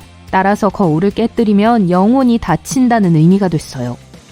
소금을 흘렸나요? 문제를 일으키고 싶지 않다면 즉시 어깨 너머로 소금 한 꼬집을 던지세요. 소금은 어떻게 문제를 일으키면서 동시에 문제를 예방하는 데 도움이 될 수 있을까요? 그 답은 부분적으로 이름에 있습니다. 영어로 소금을 뜻하는 salt와 급여를 뜻하는 salary는 생김새도 비슷하고 둘 다 귀중하죠. 과거의 소금은 값비싼 제품이었어요. 소금을 바닥에 흘린다는 건 돈을 버리는 것과 같았죠. 3000년 전 고대 수메르인들은 불운을 없애기 위해 어깨에 소금을 던진 최초의 사람들이었습니다. 그 후 이 전통은 이집트인, 아시리아인, 그리스인에게 전해졌어요. 유럽에서는 왼쪽 어깨에 소금을 한 꼬집 던지면 자신을 괴롭히려는 악령의 눈을 멀게 한다고 믿었어요. 지금은 소금이 귀하게 여겨지지 않아서 이 미신을 믿는 사람은 소수에 불과해요. 과거 선원들은 바다에 나가면 위험한 상황에 처하곤 했어요. 그래서 온갖 미신을 믿기 시작한 것은 당연한 일이었습니다. 그리고 가장 인기 있는 것 중 하나는 바나나와 관련된 거였는데 노란색 과일을 선상에 보관하면 바다에서 심각한 문제를 일으킬 수 있다고 믿었죠. 이 미신은 카리브해와 스페인을 떠나는 상선이 사라지기 시작한 18세기에 나타났어요. 난파선을 발견한 사람들은 바나나가 나무 판자 사이에 떠 있었다고 말했습니다. 그래서 이 과일이 재앙의 메신저가 됐죠. 폭풍 후 해적, 바다 괴물 등 바나나가 배에 실려 있으면 배에 무슨 일이든 일어날 수 있었어요. 일부 낚시꾼은 바다가 낚시를 망칠 수 있다고 확신합니다. 그리고 이 미신에는 과학적 근거가 있어요. 바나나는 물고기에게 불쾌감을 줄 수 있는 특수 가스를 방출합니다. 아마도 해양 생물들은 멀리서 바나나를 감지할 수 있을 거고 가까이에서 수영하고 싶지 않을 거예요. 요즘에는 많은 선원들이 바나나에서 나오는 부정적인 에너지를 믿기도 합니다. 그러니까 이 과일을 손에 들고 배에 타는 게 허용되지 않더라도 놀라지 마세요. 어떤 집의 현관문에 말굽이 걸려있는 걸 본 적이 있나요? 물론 많은 사람들이 장식으로 걸고 그 의미를 중요하게 생각하지 않습니다. 하지만 예로부터 말굽은 악귀를 쫓아내는데 효과적인 부적으로 여겨져 왔어요. 또한 말굽은 많은 문화권에서 행운의 상징이었습니다. 이러한 모든 신념은 철이 악으로부터 보호하는 물질로 간주됐던 고대 그리스에서 처음 나타났어요. 또한 그리스인들은 다산과 행운을 상징하는 초승달 모양으로 말굽을 만들었습니다. 그 후 이 믿음은 로마인들에게 전해졌고 그 후 유럽으로 퍼져나갔죠. 중세시대 사람들은 마녀나 마법사, 기타 신화 속 생물을 두려워했기 때문에 집집마다 말굽을 걸었습니다. 마녀는 말을 무서워하기 때문에 말과 관련된 물건을 피하려고 할 거라고 믿었어요. 문제를 피하고 싶다면 실내에서 우산을 펴지 마세요. 실용적인 의미를 지닌 몇 안 되는 미신 중 하나입니다. 사람들은 빅토리아 시대 영국에서 처음으로 이에 대해 이야기하기 시작했는데요. 당시 우산은 지금보다 더 거칠고 위험했습니다. 절제 스포크는 사람을 다치게 하거나 무언가를 부러뜨릴 수 있었죠. 이러한 모든 문제는 함께 사는 사람들과의 다툼을 유발할 수도 있었기 때문에 아무도 우산을 열지 않았습니다. 검은 고양이가 길을 가로질러 달리는 것은 가장 유명한 미신 중 하나입니다. 어떤 사람들은 이것이 행운의 징조라고 믿습니다. 다른 사람들은 그것이 불행을 약속한다고 믿죠. 두 가지 버전에는 두 가지 출처가 있습니다. 고대 이집트에서 고양이는 신성한 동물이었으며 사람들은 고양이를 존경했습니다. 따라서 이집트인에게 검은 고양이가 길을 건너는 건 행운이었어요. 중세시대에는 검은 고양이가 마녀의 동반자이자 어둠의 세력의 부적이라고 믿었기 때문에 사람들은 이 동물을 두려워했습니다. 검은 고양이가 길을 건너면 악마가 당신을 지켜보고 있다는 뜻이었죠. 순례자들이 신대륙에 정착했을 때 이 미신은 미국 전역에 퍼지기 시작했고 많은 사람들이 여전히 이 미신을 믿고 있어요. 많은 미신에서 언급되는 또 다른 동물은 까치입니다. 까치는 보석류와 동전을 훔치는 것으로 알려져 있어 실패의 전조로 여겨요. 사람들은 까치를 보면 이렇게 말하죠. 좋은 아침 까치 아저씨, 아내는 잘 지내나요? 많은 사람들은 이 말이 실패를 몰아낸다고 믿습니다. 까치는 평생 한 명의 파트너를 선택하기 때문에 짝이 없는 까치를 본다면 매우 외롭다는 뜻이에요. 파트너를 언급하면 새가 슬퍼할 거고 그러면 우리에게 더러운 속임수를 쓰지 않겠죠. 숫자 13과 관련된 공포는 전 세계적으로 매우 널리 퍼져 있어 트리스카이데카포비아라는 고유 명사까지 생겼습니다. 현대사회에서 사람들이 이 숫자를 두려워하는 건 대중문화 때문이에요. 많은 영화, 책, TV 프로그램에서 이 숫자가 악, 문제, 위험과 관련이 있다고 말합니다. 하지만 13이 불운한 숫자라는 걸 증명할 수 있는 통계는 없어요. 숫자 13과 관련된 사고는 없었습니다. 13일에 태어난 사람들 역시 기분도 좋고 건강에 아무런 문제가 없어요. 그렇다면 이러한 두려움은 어디에서 비롯된 걸까요? 트리스카이데카포비아의 기원은 스칸디나비아 신화에서 찾을 수 있습니다. 아스가르드에서 12명의 손님이 성대한 잔치에 초대받은 발할라에 관한 전설이 있죠. 오딘, 토르, 그리고 다른 유명한 캐릭터들 말이에요. 그런데 로키가 초대받지 않고 연회장에 불쑥 나타나 파티를 한겨울에 흐리고 안개가 자욱한 아침을 상상해보세요. 톰은 잠에서 깨어나면서 앞으로의 하루가 약간 긴장됩니다. 그는 미지의 바다로 긴 여정을 떠날 거예요. 선장은 영국을 떠나 아메리카 대륙까지 가는 것이 목표라고 말합니다. 집을 떠날 준비를 마치고 짐을 싸는데 아내가 밤새 준비한 비스킷을 가져가라는 말을 합니다. 여기 이 비스켓을 확대해 볼게요. 조금 이상해 보이지 않나요? 이것은 선상 비스켓이라고 불리며 말 그대로 선원들이 바다에서 긴 항해 중에 먹던 비스켓입니다. 배의 비스킷은 몇 년 동안 상하지 않고 보관할 수 있어요. 불가능한 것처럼 들리겠지만 그 비결은 재료와 굽는 방법에 있습니다. 선원들은 출항할 때 육지에 다시 발을 딛지 않고 얼마나 오래 항해할지 몰랐어요. 따라서 음식의 만반의 준비를 해야 했죠. 그렇지 않으면 극심한 굶주림으로 목숨을 잃을 수도 있었으니까요. 그래서 제빵사들은 이 간단한 비스킷을 생각해냈습니다. 반죽은 주로 소금, 밀가루, 약간의 물의 3가지 재료로 만들어집니다. 반죽이 최대한 뻣뻣하게 유지되도록 하는 것이 목적이에요. 그런 다음 제빵사는 반죽을 매우 낮은 온도에서 몇 시간 동안 오븐에 넣습니다. 이렇게 천천히 굽는 이유는 비스켓의 수분을 모두 제거하기 위해서예요. 숙련된 요리사가 아니더라도 습기가 식품 보존의 적이라는 건 누구나 알고 있을 거예요. 습기는 음식에 곰팡이가 피게 하고 벌레와 다른 동물을 끌어들입니다. 게다가 배는 이미 매우 습한 환경이죠. 따라서 비스켓은 이 모든 것을 거슬러 올라가야 했어요. 배의 비스켓은 6, 7, 8년 동안 상하지 않고 보관할 수 있습니다. 비스켓에 보이는 작은 구멍은 조리 과정에서 수분을 배출하는 데 도움이 돼요. 톰처럼 평범한 체형의 선원은 하루에 6개에서 8개의 비스켓을 먹을 수 있었습니다. 비스켓은 영양가가 매우 높았고 배고픔을 달래줬어요. 일종의 생존식품이었습니다. 아주 즐겁거나 맛있거나 필요한 모든 영양소를 제공하는 건 아니었어요. 그저 기본에 충실했죠. 18세기의 삶이 어땠는지 아세요? 뉴욕과 같은 도시를 생각해보면 그곳에 사는 인구는 약 18만 명에 불과했습니다. 이에 비해 오늘날 뉴욕에는 800만 명이 넘는 사람들이 살고 있어요. 당시에는 뉴욕에서 보스턴으로 이동해야 하는 경우 길에 편의점이 하나도 없었습니다. 지금 우리가 알고 있는 도로도 없었으니까요. 그래서 사람들은 직접 음식을 준비해야 했어요. 이때 휴대용 수프가 유용합니다. 고기와 채소가 끓는 냄비를 상상하셨다면 유감스럽게도 틀린 생각이에요. 휴대용 수프는 단단하고 응축되어 있습니다. 이렇게 생겼어요. 휴대용 수프는 기본적으로 고기로 만든 매우 응축된 물질인 고형화된 국물의 일종입니다.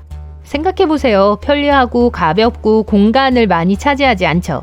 하지만 만들기가 매우 어렵습니다. 휴대용 스프를 만들기에 가장 좋은 고기는 소고기 사태와 같이 콜라겐이 많은 고기예요. 그리고 그 비결은 천천히 조리하는 거예요.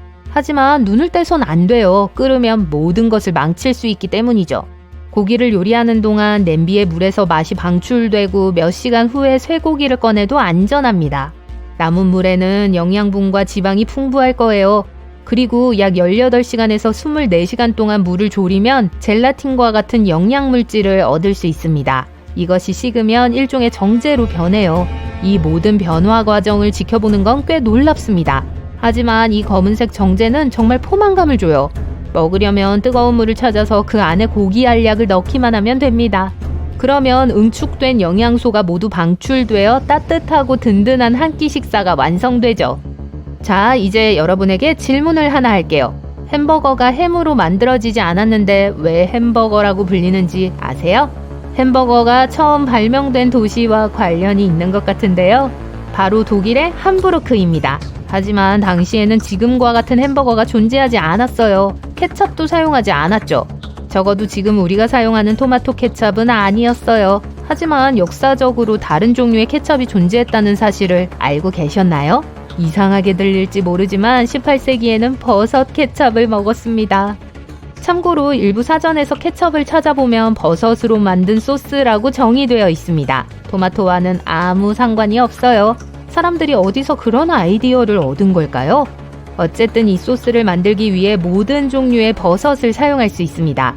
좀 화려하게 한다 싶으면 표고버섯도 가능해요. 버섯들을 부수고 요리하고 믹스에 향신료를 많이 추가하는 거예요. 정향, 육두구, 생강, 후추 등 입맛에 맞는 모든 향신료를 넣으세요. 우리 조상들이 무엇을 곁들여 먹었는지 궁금하시다면 한마디로 말씀드리면 고기입니다. 예를 들어 맛있는 스테이크 위에 버섯 케첩을 부어 먹었어요. 그레이비 소스 같은 거죠. 이 얘기를 듣고 침이 고이셨다면 좋은 소식이 있습니다. 영국에서는 여전히 버섯 케첩을 찾을 수 있어요. 북미에서만 잊혀졌을 뿐이죠. 멋지지 않나요? 과거의 사람들은 몸이 좋지 않을 때 뭘 먹었을까요? 오늘날 제가 특히 좋아하는 음식 컨셉이 있는데 바로 미로 음식입니다. 기분이 우울하고 슬플 때 먹는 음식이요. 하지만 몸이 아픈 날에는 뭘 먹을까요? 따뜻한 수프나 영양가 있고 담백한 음식이 바로 떠오르죠? 우리 선조들은 포셋이라는 걸 마셨어요. 포셋은 에그노그에 과자를 넣은 음료로 설명할 수 있습니다. 이 음료의 제조법은 15세기 초까지 거슬러 올라가요. 이 음료는 셰익스피어가 맥베스에서 독약으로 사용했을 정도로 믿을 만한 치료제로 여겨졌어요. 간단한 퀴즈를 하나 더 풀어볼까요? 증거는 푸딩 속에 있다는 말이 왜 있을까요? 이 유명한 표현은 직접 경험해봐야만 어떤 것의 진정한 가치를 알 수 있다는 뜻이에요.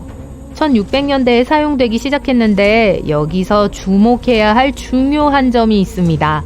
영국에서 푸딩은 미국의 많은 사람들이 알고 있는 달콤한 디저트가 아니에요. 오히려 파이처럼 짭짤한 맛이 나는 요리입니다. 영국인은 거의 모든 것을 파이로 만드는데 능숙하다고 해도 과언이 아닌 것 같아요. 사과 파이부터 호박 파이, 치킨 팥 파이까지요. 18세기에는 비프 스테이크 파이라는 것이 있었어요. 당시에는 엄청나게 인기 있는 요리였지만 언젠가부터 우리는 이 요리를 만드는 습관을 잃었습니다. 물론 오늘날에도 스테이크와 키드니 푸딩을 볼 수 있어요. 하지만 감자, 당근, 진한 그레이비 등 다양한 재료가 들어갑니다. 19세기까지만 해도 사람들은 이 요리의 껍질을 벗긴 버전을 먹었죠. 기본적으로 풍미가 풍부한 고기로 만들어졌어요. 아침 식사는 하루 중 가장 중요한 식사라고 합니다. 미국에 있다면 아보카도를 토스트에 얹어 먹거나 진한 시리얼 한 그릇을 먹을 수 있어요. 베트남에 있다면 따뜻한 국물 수프나 밥을 먹을 수도 있습니다. 하지만 18세기 영국이나 미국에서 아침 식사를 한다면 이런 음식이 나올 거예요. 이건 우리가 베이컨과 달걀로 알고 있는 것의 구식 버전입니다. 그 당시에는 콜롭스 앤 에그라고 불렸다는 점만 빼면요. 당시 가장 유명한 요리책에 나오는 전통적인 한나 글라스 레시피에 따르면 달걀은 튀기거나 영화에서 나오는 핸드폰 번호는 보통 555로 시작하고 뒤에 4자리 번호가 나옵니다. 알고 있었나요? 수십 년 전 핸드폰 번호는 교환명이라는 용어로 알려진 지리적 명칭의 첫 2글자를 딴 숫자로 만들어졌어요. 예를 들어 펜실베니아에 있는 94000이라는 번호에 전화하고 싶다면 먼저 교환명인 73을 누른 다음 94000을 눌러야 합니다. 숫자 7은 키패드에선 알파벳 PQRS를, 숫자 3은 DEF를 의미합니다. 숫자 55와 일치하는 교환명은 찾기 어려웠어요.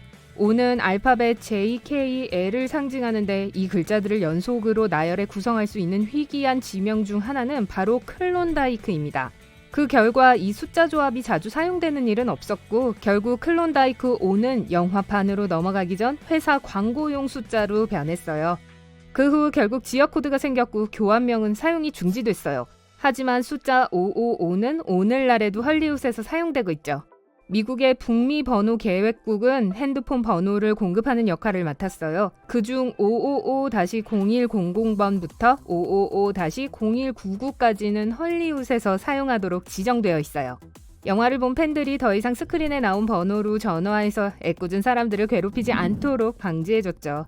핸드폰은 기존의 벽돌급 두께에서 종이처럼 얇게 생산되고 있죠. 하지만 지난 수십 년 동안 심카드만큼은 큰 변화가 없는 것 같아요. 심카드의 역할은 사람들이 합법적 가입자로서 핸드폰을 사용하고 있는지 확인하는 것입니다. 각 사용자가 그들에게 주어진 핸드폰 번호로만 기지국과 연결되는 것이죠. 심카드에는 두 가지 유형의 정보가 저장됩니다. 하나는 국제 모바일 가입자 구별자, 그리고 하나는 인증 키입니다. 이 둘은 여러분의 핸드폰과 네트워크 사이의 비밀 수신을 가능하게 합니다. 네트워크가 여러분의 핸드폰을 인식하고 확인하면 모든 게 정상적으로 작동하게 됩니다. 이 정보는 이제 핸드폰 기기에 실제로 프로그램될 수 있는데 몇몇 핸드폰 회사들은 그들의 최신 모델에 이 심카드를 추가하고 있어요. 전자 심카드는 여러분의 핸드폰 번호로 다시 프로그래밍 될 수 있지만 핸드폰에서 제거할 수는 없어요. 핸드폰 브랜드 자체를 바꾸고 싶다면 보통은 심카드를 빼서 새 기기에 넣는데요. 전자 심카드의 경우 기기를 바꾸려면 꽤 복잡하고 불편해질 수 있어요. 특히 해외에 있을 땐 로밍 비용을 줄이기 위해 다른 핸드폰을 추가로 휴대해야 할 겁니다. 이 시스템이 더 널리 퍼지려면 핸드폰 제조사와 통신사 둘 다 새로운 기준을 세워야 하는데 그렇게 되려면 꽤 오래 걸릴 거예요. 그리고 여러분의 핸드폰이 예전만큼 멋지지 않다는 것도 느낄 거예요. 업데이트가 나올 때마다 어떤 어플들은 용량이 커지고 기능도 늘어납니다. 핸드폰의 운영체제를 더 멋지게 만들기 위해 업데이트에 새로운 디자인이 추가되는데 이 탓에 오래된 기기의 경우 속도가 느려집니다. 업데이트가 나오면 바로 실행하지 말고 일주일 정도 기다리는 걸 추천하는 사람들도 있는데요. 업데이트 중 20%는 초기 단계에서 불안정함을 보이기 때문이에요. 저랑 비슷하네요. 그러니 다른 사람들이 업데이트를 직접 시험하도록 두고 보는 거예요. 만약 문제가 있다면 알게 될 공산이 커요.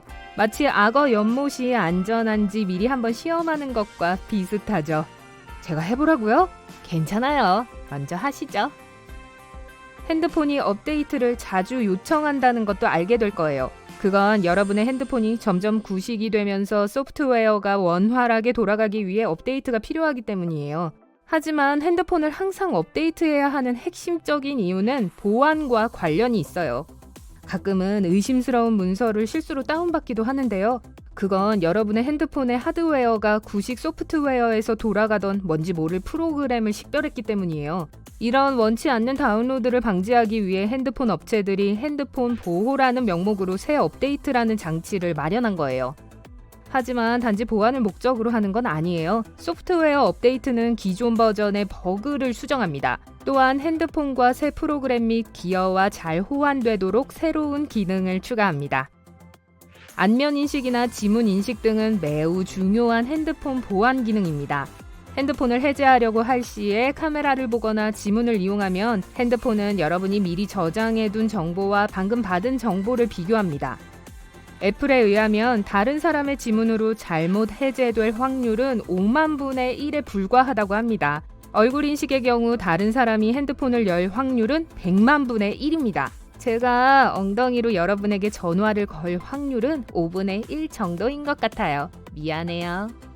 연구원들은 이 보안 기능들이 얼마나 안전한지 계속 시험하고 있어요. 한 번은 가짜 지문을 만들어 핸드폰을 해제하는 데 성공했지만 천문학적인 금액의 돈이 들었다고 하네요.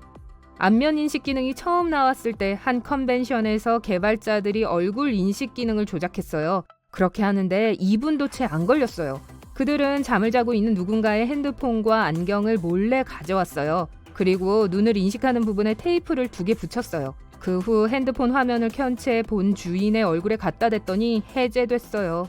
핸드폰 배터리 폭발에 대한 얘기를 들어보셨을 겁니다. 그 원인을 알려드리죠. 엔지니어들은 리튬 이온 전지를 핸드폰에 이용합니다. 가볍고 많은 용량의 에너지를 담을 수 있기 때문이죠. 배터리의 양끝 쪽에는 정극이 있습니다. 그중 하나는 음극이라고 하고 양이온으로 구성되어 있어요. 음이온으로 충전된 정극은 양극이라고 부릅니다. 핸드폰을 충전하면 리튬 이온이 음극에서 양극으로 이동합니다. 하지만 핸드폰을 사용할 때는 반대 방향으로 이동하죠. 이온이 이동할 때 양극과 음극은 절대 서로 닿으면 안 돼요. 그래서 이 두 정극의 접촉을 방지하는 플라스틱 시트가 있어요. 이 플라스틱 분리기가 제 역할을 못하고 음극과 양극이 서로 만나게 되면 배터리가 과열되면서 불이 붙거나 폭발하게 됩니다. 배터리의 디자인이 허술하면 이런 불상사가 생기게 됩니다. 핸드폰을 열원 근처에 둬도 배터리가 폭발할 수 있어요. 핸드폰을 떨어뜨렸을 때조차도 분리기가 손상되면서 양 정극이 만나게 될 수도 있어요. 하지만 핸드폰 배터리는 자주 폭발하지 않아요. 분리형 배터리는 1990년대와 2000년대에 인기가 있었지만 지금은 거의 찾아보기 어렵죠. 구형 핸드폰 안에 있던 이런 작고 두꺼운 배터리는 대부분 직사각형이거나 사각형 모양인데 이 덕에 연결 및 제거 작업이 보다 수월했죠. 요즘 핸드폰 중 몇몇엔 더 특이한 모양이 있는데 L자형 배터리가 그 예입니다. 일체형 배터리는 핸드폰을 더 우아하게 만들었어요. 제조사들은 핸드폰 뒷면을 보호하던 저렴한 플라스틱을 금속이나 유리 재질로 교체했어요. 고정된 배터리는 핸드폰이 더 얇고 견고해지는데 한몫했어요. 이 덕에 방수 핸드폰이 개발되기도 했어요. 개방된 틈이 적을수록 물과 다른 불순물들이 안으로 침투하는 것을 막을 수 있어요. 분리형 배터리는 더 많은 내부 공간을 차지했는데 그 이유는 일상에서 받을 충격을 흡수하기 위해 보호벽을 추가로 설치해야 했거든요. 이제 그 공간이 비게 되자 디자이너와 엔지니어들은 다른 기능을 추가할 수 있게 됐어요. 이제 무선 충전, 스피커, 지문 센서 등이 다 핸드폰 안에 무리 없이 내장되게 되었죠. 배터리 모양도 특이해졌지만 노치 있는 화면도 등장했어요. 이건 화면이 아닌 작고 검은 부분인데 여기에 전방 카메라와 마이크가 달려있어요. 디자이너들은 이미 있던 기능들을 포기하지 않고도 핸드폰 디스플레이 면적을 늘리고 싶었어요. 그래서 노치와 함께 배터리 정보와 신호 강도, 시간 및 기타 정보를 화면 한쪽에 띄웠어요. 이로 인해 핸드폰 회사들은 더 길고 테두리 없는 화면을 만들 수 있게 되었죠. 이건 마케팅에도 도움이 됐어요. 큰 화면의 핸드폰은 더 판매하기 쉬우니까요. 언제 한번 전화 주세요. 테마파크를 떠올릴 때 보통 웃음과 즐거운 시간을 상상하지만 일단 폐장으로 버려진 후에는 그건 완전히 다른 이야기죠. 그것들 중 몇 개를 살펴봅시다. 여러분은 식스 플래그스를 방문하기 위해 뉴올리언스로 여행 가기로 결심해요. 거기 도착했을 때 테마파크가 버려진 걸 알게 되죠. 폭풍 때문에 문을 닫았다라는 팻말이 아직도 있어요. 모험심이 발동해서 끼익거리는 정문을 넘어가요. 여기 추운데 저만 그런가요? 수영장 옆을 지나가는데 누군가가 안에 있는 것만 같아요. 가까이 다가가니 이런 악어예요. 도망치고 그건 내버려 두는 게 좋겠어요. 여러분은 계속해서 탐험해요. 그 공원은 도시의 프랑스 건축물에서 영감을 얻었지만 지금 건물은 더럽고 창문은 모두 산산조각 나 있으며 사방에 특이한 물건들이 있어요. 예를 들어 이 빈티지 롤러블레이드는 여기서 뭐 하고 있는 거죠? 공원은 허리케인 동안 문을 닫았고 2m의 물 아래에 있었어요. 금속 놀이기구들이 다 녹슨 게 이젠 놀랄 일도 아니죠. 이 회전목마는 별로 매력적으로 보이지 않네요. 다음에 다시 와야겠어요. 적어도 멋있는 사진 몇 장 찍었잖아요? 다음 건 더 신나게 만들어 봅시다. 여러분이 밤에 데디파크를 방문할 계획을 세웠다고 상상해보세요. 벨기에의 시골 어딘가에서 수년 전에 버려진 소름 끼치는 테마공원을 발견할 수 있을 거예요. 여러분은 핸드폰의 손전등 외에는 아무것도 갖고 있지 않아요. 다리 입구가 보이고 건너기 시작해요. 다리가 흔들거리고 삐걱거려요. 참고로 여러분은 유럽에서 가장 긴 흔들다리 중 하나를 건너고 있어요. 해냈어요. 주변의 숲은 무시무시하고 길을 따라 몇몇 버려진 명소들이 나타나기 시작해요. 숲이 빙글빙글 도는 그네 세트를 집어 삼켰어요. 이 거대한 슬라이드는 지금 쓰려고 한다면 부서질 거예요. 공원 상태가 너무 안 좋아요. 안전상 이유로 문 닫은 게 당연하네요. 지금은 나와서 낮에 돌아오는 게 최선이겠어요. 다음 방문지는 터키의 앙카파크로도 알려진 원더랜드 유라시아예요. 이 테마공원은 2019년 3월에 개장했지만 얼마 지나지 않아 문을 닫았어요. 일단 거대한 단지 안에 들어서고 빈 창고처럼 보이는 곳에 우연히 들어가는데 결국은 실내 롤러코스터네요. 모든 게 그대로 남아서 새 것이나 다름없어요. 여러분은 심지어 다음 출발을 위해 완벽하게 정렬된 롤러코스터 카트 중 하나에도 앉아봐요. 만약 정말 모험심이 느껴진다면 실내 코스터의 레일 위를 걸을 수 있어요. 떨어지지 않도록 조심하세요. 저기 플린트스톤이 있네요? 공원의 어린이 구역에는 어린 시절 데자부가 일어나요. 지평선에서 여러분은 주라기 월드 같아 보이는 걸 보고 그걸 확인하기로 해요. 바닥에는 버려진 거대한 티라노 동상과 가짜 공룡 해골이 놓여 있어요. 다른 버려진 공원들과는 달리 이곳의 모든 건 새 거여서 더 이상해요. 나라 드림랜드는 일본의 디즈니 월드가 될 예정이었지만 이 프로젝트는 시간이 지나면서 불발되었어요. 지금은 촉촉한 담쟁이 덩굴과 이상한 새들이 살고 있어요. 들어가려면 도개교를 지나 파스텔색의 성을 향해야 해요.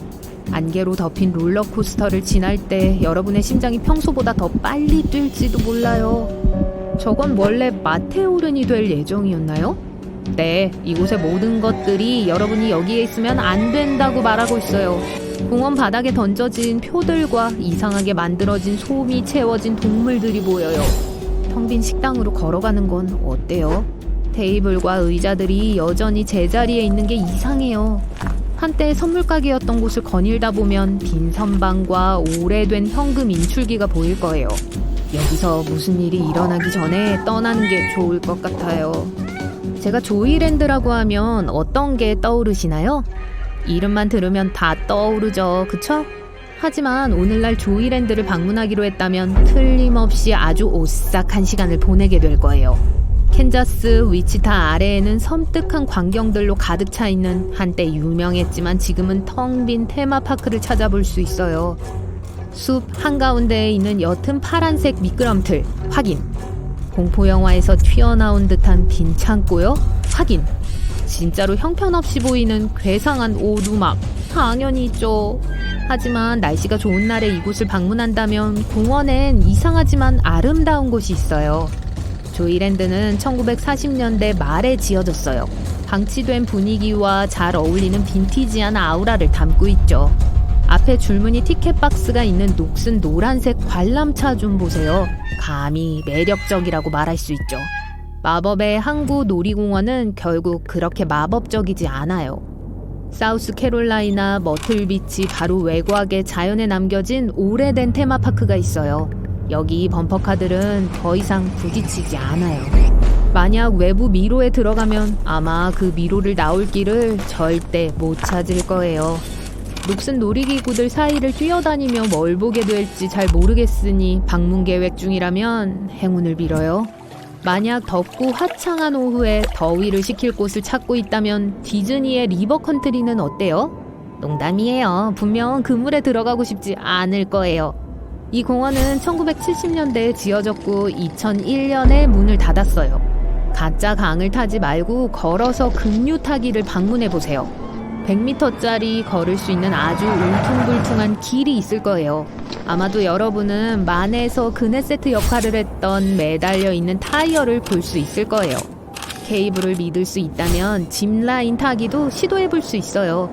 이 이야기에 좀 더 섬뜩함을 더하자면 공원은 따뜻한 물에서 번성하는 위험한 박테리아 때문에 폐쇄되었어요. 진짜로 수영 안 할 거예요? 이탈리아를 생각하면 파스타와 피자가 떠오를 거예요. 그리고 피사의 사탑도 조금요. 이탈리아 남부에는 텅 빈 미라지카 놀이공원이 있어요. 입구에는 여전히 환영이라고 쓰여 있지만 사람들은 몇 년 전부터 오지 않고 있어요. 이곳은 온통 풀로 덮여 있어요. 장난감 같은 건축물은 아직 있어요. 노천 롤러코스터에 잊혀진 레일 아래 여러분은 놀이기구에 탄 사람들의 흥분된 비명소리를 거의 들을 수 있어요. 공원의 이 부분은 보통 금지구역이지만 지금은 그걸 통제할 사람이 아무도 없어요. 여기 있는 게 무서울 수 있지만 확실히 아드레날린은 증가하고 있어요.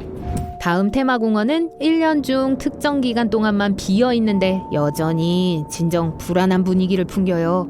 도시에서 기차를 타서 마지막 도착지까지 가야 공원에 이르러요. 코니 아일랜드는 특정 시즌에만 열리는 공원이에요. 봄 중간에서 가을 중간까지만 열죠. 만약 이 불안한 분위기를 느끼고 싶다면 겨울에 방문해야 해요. 그러고 나서 아직도 머리 위에 걸려있는 조명 장식 불빛이 걸린 빈 노점들을 걸어보세요. 놀이기구들이 모두 멈춰서 있으니까 시간이 얼어버린 것 같아요. 말이 나와서 말인데 진짜로 얼기도 해요. 많이 쌓인 눈 아래 코니 아일랜드는 좀 덜 불안해 보여요. 또 한편으로는 눈이 풍경에도 영향을 미치죠. 히말라야 산맥은 에베레스트 산을 포함하여 세계에서 가장 높은 봉우리를 가지고 있습니다. 따라서 비행기가 그 지역을 항해하는 것이 어렵다는 것은 놀라운 일이 아니죠. 하지만 왜 상업용 비행기가 그곳에서 비행하는 것이 실제로 금지되었을까요? 우선 이 산의 평균 높이는 6,100m 이상이에요. 세계에서 가장 높은 산인 에베레스트 산은 해발 8,850m입니다. 이 지역은 거칠고 눈으로 덮여있고 평평한 지대가 거의 없어요. 갑작스러운 객실 내 감압이 발생할 경우 평지가 없기 때문에 비상 착륙을 하는 것은 정말 어려울 거예요. 더군다나 이런 고도에서의 낮은 산소 농도는 난기류가 심할 가능성이 높다는 것을 의미해요. 승객들에게 정말 불쾌할 뿐만 아니라 무작위적인 공기 이동과 높은 풍속은 비행기를 조종하는 것이 정말 어려워진다는 것을 의미합니다. 이 지역은 또한 인구가 매우 적습니다. 그래서 레이더 시스템이 그리 많지 않아요. 레이더는 항공 안전에 매우 중요합니다. 레이더가 없으면 조종사들은 비행 조건을 파악하기 위해 지상과 통신할 수 없을 거예요. 또한 그곳은 너무 추워서 제트 연료가 완전히 얼 수도 있습니다. 물론 비행기에 사용되는 연료는 보통 영하 45도가 되어야 했지만 에베레스트 상공에서는 가능할 수도 있어요. 가장 낮은 온도는 2004년 12월에 기록됐는데요. 그때 온도계는 무려 영하 42도를 가리켰어요. 따라서 조종사들이 특히 상업용 비행에서 그러한 위험을 감수하고 싶어 하지 않는 것은 당연합니다. 히말라야에 위치한 몇 안 되는 공항 중에는 세계에서 가장 착륙하기 어려운 공항이 있습니다. 지구상에서 오직 8명의 조종사만이 그곳에 착륙할 자격을 갖고 있어요. 그곳은 동부 히말라야 육지로 둘러싸인 나라인 부탄에 위치한 파로 국제공항입니다. 첫째로 그곳에 착륙하는 것은 매우 위험합니다. 왜냐하면 말 그대로 세계에서 가장 높은 산봉우리를 통과하기 때문이죠. 그 8명의 조종사들이 강풍 고려해야 하는 것은 말할 것도 없어요. 이러한 어려움에도 불구하고 그들은 매년 3만 명 이상의 사람들을 안전하게 착륙시킬 수 있습니다. 더 나아가서 조종사를 안내할 수 있는 레이더가 없어요. 그래서 항공기를 완전히 수동 모드로 조종해야 합니다. 조종사는 활주로에 접근할 때 특정 시각적 랜드마크 체크포인트를 기반으로 움직임을 추적해야 해요. 게다가 비행은 낮 시간 동안 시야가 확보될 때만 허용됩니다. 조종사들은 또한 산비탈의 전신주와 지붕도 조심해야 해요. 종종 45도 각도로 산봉우리들 사이를 통과한 직후에 활주로로 빠르게 하강해야 한다는 의미입니다. 바로 국제공항까지 2개의 항공사만 운행하는 게 이해가 돼요. 상업용 한국 조종사 외에도 6,100m 상공에서 대부분의 경력을 보는 특수훈련을 받은 헬리콥터 구조조종사들이 있습니다. 대부분 그만큼 경험이 많은 등반가들과 함께 일을 하는데 그들은 쿰부빙하를 건너면서 훈련을 합니다. 그곳은 지구에서 가장 위험한 구역으로 불립니다. 6층 건물만큼 높은 얼음 기둥으로 이루어진 에베레스트 서쪽에 이 거대한 빙하는 끝이 보이지 않는 얼음 구멍으로 가득 차 있어요. 등반가의 경험 정도에 따라 빙하의 한쪽 끝에서 다른 쪽 끝까지 가는데 4시간에서 12시간이 걸립니다. 이곳이 말 그대로 얼음과 눈으로 둘러싸여 있기 때문에 꽤 평화로울 거라고 생각할지도 몰라요. 하지만 이 지역 전문가들은 그렇지 않다고 합니다. 한 에베레스트 전문가는 소음이 제일 힘든 부분이라고 했어요. 산은 끔찍한 삐걱거리는 소리를 내고 때로는 한숨 소리까지 냅니다. 마치 사람들에게 위험한 환경에 대해 경고하면서 말을 하는 것처럼 느껴져요. 에베레스트 산은 세계에서 유일한 비행 금지 구역이 아닙니다. 놀랍게도 디즈니 파크도 이 독점 클럽의 일부예요. 그래서 비행기 창문으로 밖을 내다봤을 때 상공에서 동화 속 성의 아름다움을 볼 수 없을 거예요. 최근 몇 년 사이 디즈니 공원을 포함한 많은 유명 관광 명소들은 방문객들의 안전을 최대한 보장하기 위한 보안 조치를 강화했습니다. 그래서 캘리포니아의 디즈니랜드나 플로리다의 월트 디즈니 월드에서 914m 이내를 비행하는 것은 허용되지 않아요. 처음에는 일시적인 금지였지만 이 규칙은 2003년에 영구적이 되었습니다. 페루 안데스 산맥에 위치한 마추픽추와 같이 역사적으로 중요하기 때문에 비행기가 상공을 날지 않는 곳도 있습니다. 또한 이 지역에서만 독점적으로 자라는 많은 수의 희귀 야생 생물종과 식물들이 있어요. 가능한 한 최대로 보호받는 것이 중요해요. 비행기가 그 지역을 비행하지 않는 것과 무슨 상관이 있을까요? 첫째, 비행 금지는 그 지역의 해로운 화학물질 양을 감소시킵니다. 둘째, 만약 비행기가 이 장소에 비상 착륙을 해야 한다면 건물과 야생동물에 돌이킬 수 없는 피해를 입힐 거예요. 놀랍게도 아테네에 있는 그리스 파르테논 상공을 날 수는 있지만 한 가지 조건이 있습니다. 1500m 이상 위로 접근할 수 없어요. 그래서 역사적인 건물은 주변에 지정된 구역이 있기 때문에 비상 착륙으로부터 조금 더 보호를 받습니다. 또한 비행기에서 타지마할도 볼 수 없을 거예요. 세계에서 가장 중요하고 오래되고 아름다운 건축물 중 하나이기 때문에 추가 보안 기능도 필요해요. 그 건물은 1600년대로 거슬러 올라갑니다. 유네스코는 1983년 타지마할을 세계문화유산으로 정했어요. 인도 당국은 2006년에 타지마할 상공을 비행 금지 구역을 설정했습니다. 건물 자체뿐만 아니라 매년 이곳에 오는 관광객, 즉 700만에서 800만 명의 사람들을 보호하기 위한 조치예요. 버킹엄 궁전은 영국 군주의 거주지로 잘 알려져 있습니다. 그래서 여왕의 안전을 위해 여기도 비행 금지 구역이 설정되었습니다. 왕실이 보호되도록 하기 위해 윈저성 상공을 비행하는 것도 허용되지 않아요. 비행 금지 구역이 있는 다른 중요한 영국 건물은 영국 총리 관저와 사무실인 다우닝가 10번지와 국회의사당이 있습니다. 버지니아주 마운트 버넌에 있는 조지 워싱턴의 생가는 460m 이상의 상공에서만 비행기가 날 수 있습니다. 역사적인 나무 저택은 1758년과 1778년 사이에 조지 워싱턴 대통령을 위해 지어졌어요. 안타깝게도 이 건물은 수년간 많은 피해를 입었습니다. 그래서 건물을 더 잘 보존하기 위한 노력으로 당국은 항공기에 의해 발생하는 진동을 금지하기로 결정했어요. 그래서 그곳에 또 다른 비행 금지 구역이 설정되었습니다. 역사적 랜드마크 위에 영궁을 포함해요. 그래서 아마 이 집을 상공에서 찍은 사진이 거의 없는 걸 거예요. 미국 대통령 관저가 있는 곳이기 때문에 워싱턴 DC 상공은 비행할 수 없습니다. 이곳은 또한 의회와 다른 기관들이 있는 곳이기도 하죠. 그래서 당국은 로널드 레이건 국제공항 주변 48km에 걸쳐 특별 비행규칙 구역을 설정했습니다. 이것은 가장 정확한 이착륙을 하는 공항 중 하나라는 걸 의미해요.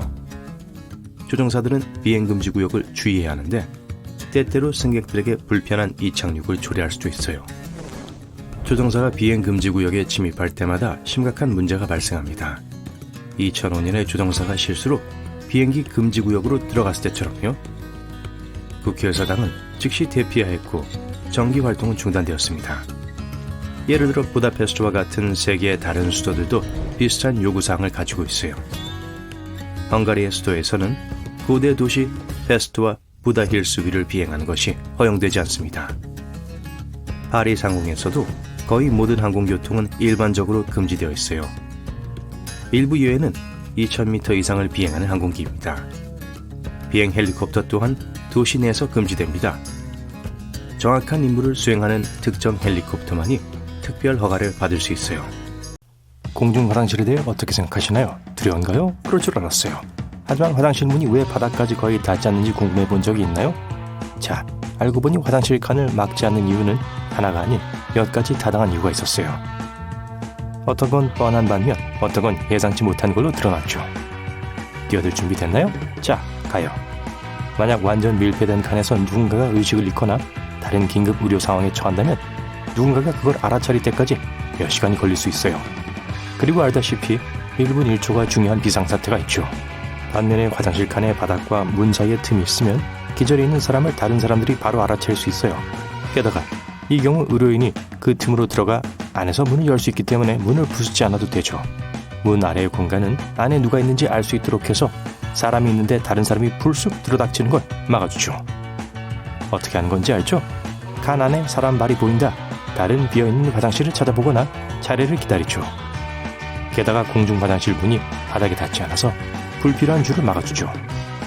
사람들은 빈 화장실을 기다리는데 얼마나 많은 시간이 필요한지 계산할 수 있고 기다릴 준비가 됐는지 아니면 다른 공중 화장실을 찾을지를 결정할 수 있죠. 완전 밀폐된 화장실은 내부의 냄새를 없애는 게 쉽지 않기 때문에 잊을 수 없는 토 나오는 경험을 선사할 수 있어요. 반면 트여있는 화장실은 공중 화장실 칸에서 필수적인 훨씬 더 나은 환기를 갖추고 있죠. 공기순환 덕분에 나쁜 냄새가 더 빨리 사라지지만 저에겐 아직 충분히 바르지 않아요. 조금 더 명백하고 아마 가장 흔한 이유 중 하나가 완전히 밀폐되지 않은 화장실 칸이 더 저렴하다는 거예요. 우선 이런 화장실 문을 제작하는 데는 재료가 덜 들어요. 그러므로 이 문을 만들고 사고 설치하는데 비용이 더 적게 들어요. 이는 사업주에게 가장 중요한 것 중 하나죠. 게다가 간단한 칸막이가 훨씬 더 쉬워요.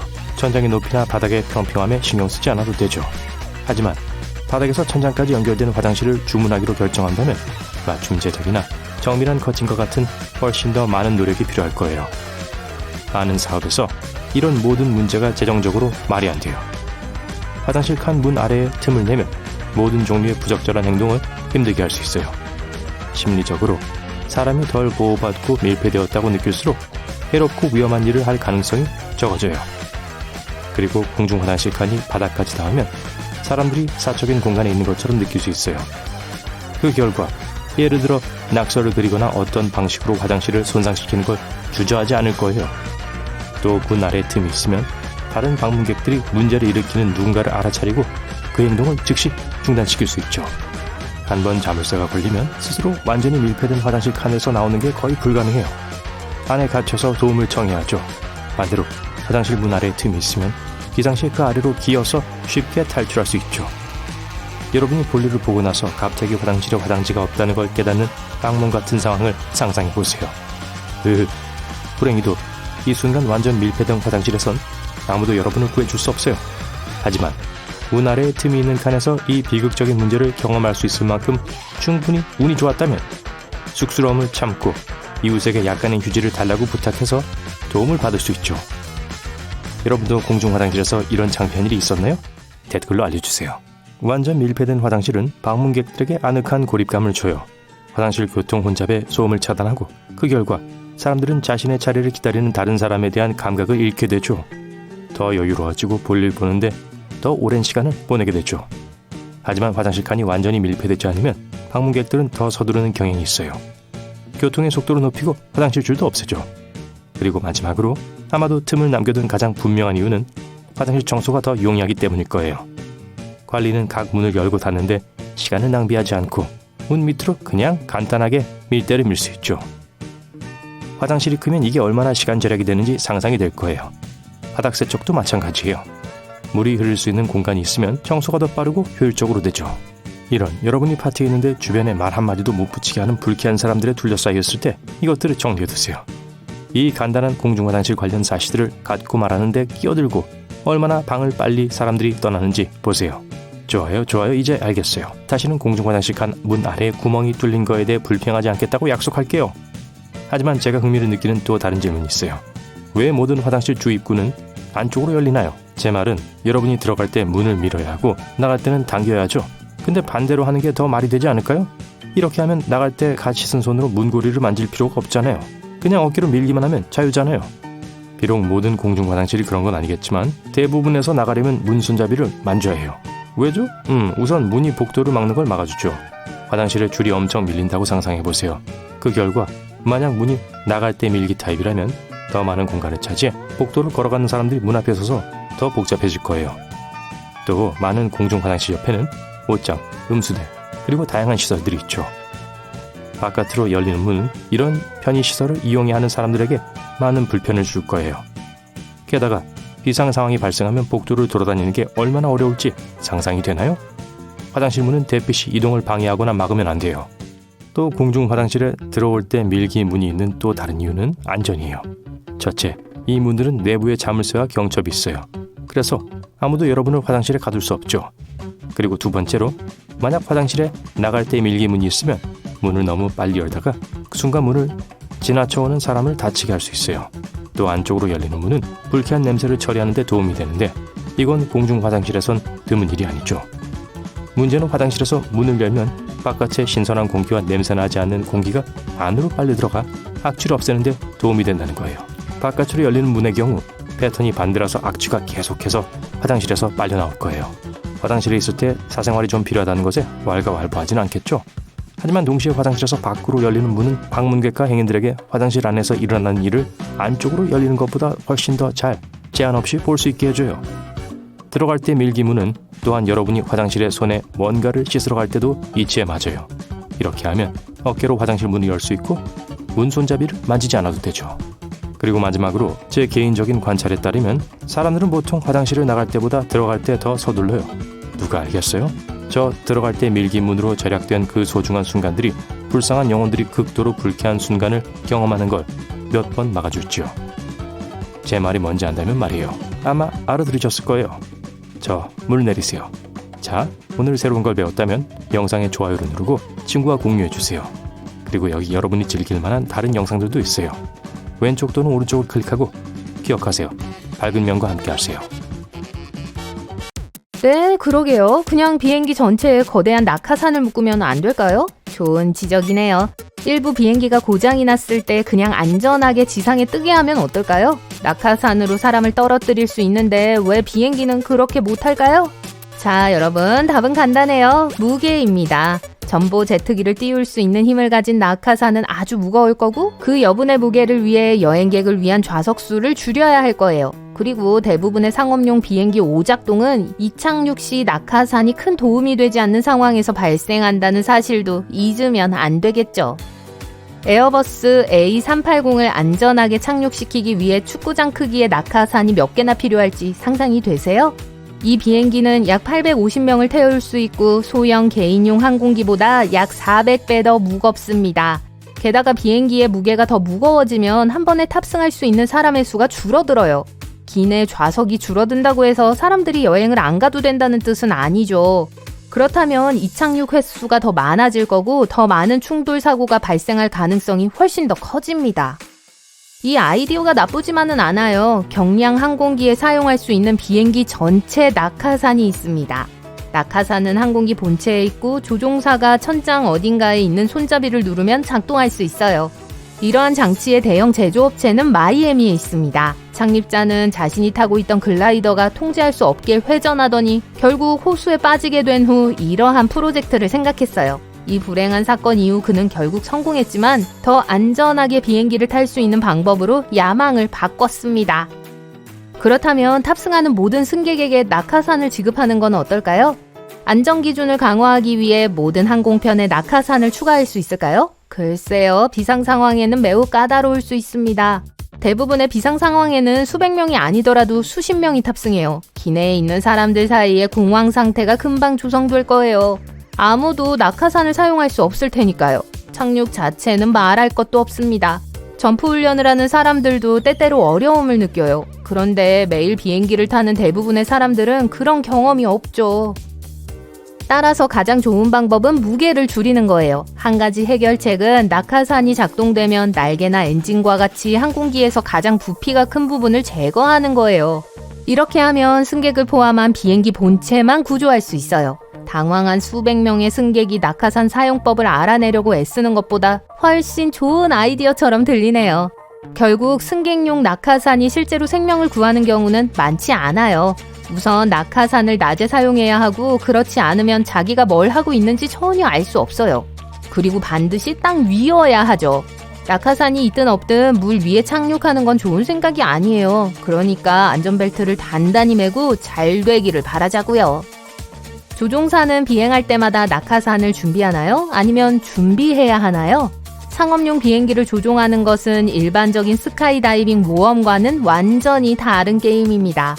수천 미터 상공에 올라가면 온도가 너무 낮고 공기가 너무 적어서 비행기에서 뛰어내리는 건 끔찍한 일이 될 수 있어요. 낙하산 줄을 당겨보기도 전에 발가락이 얼어붙을 거예요. 저산소증은 높은 고도에서 제대로 숨을 쉴 수 없는 상태를 말하는데 이는 단순히 멋진 표현일 뿐입니다.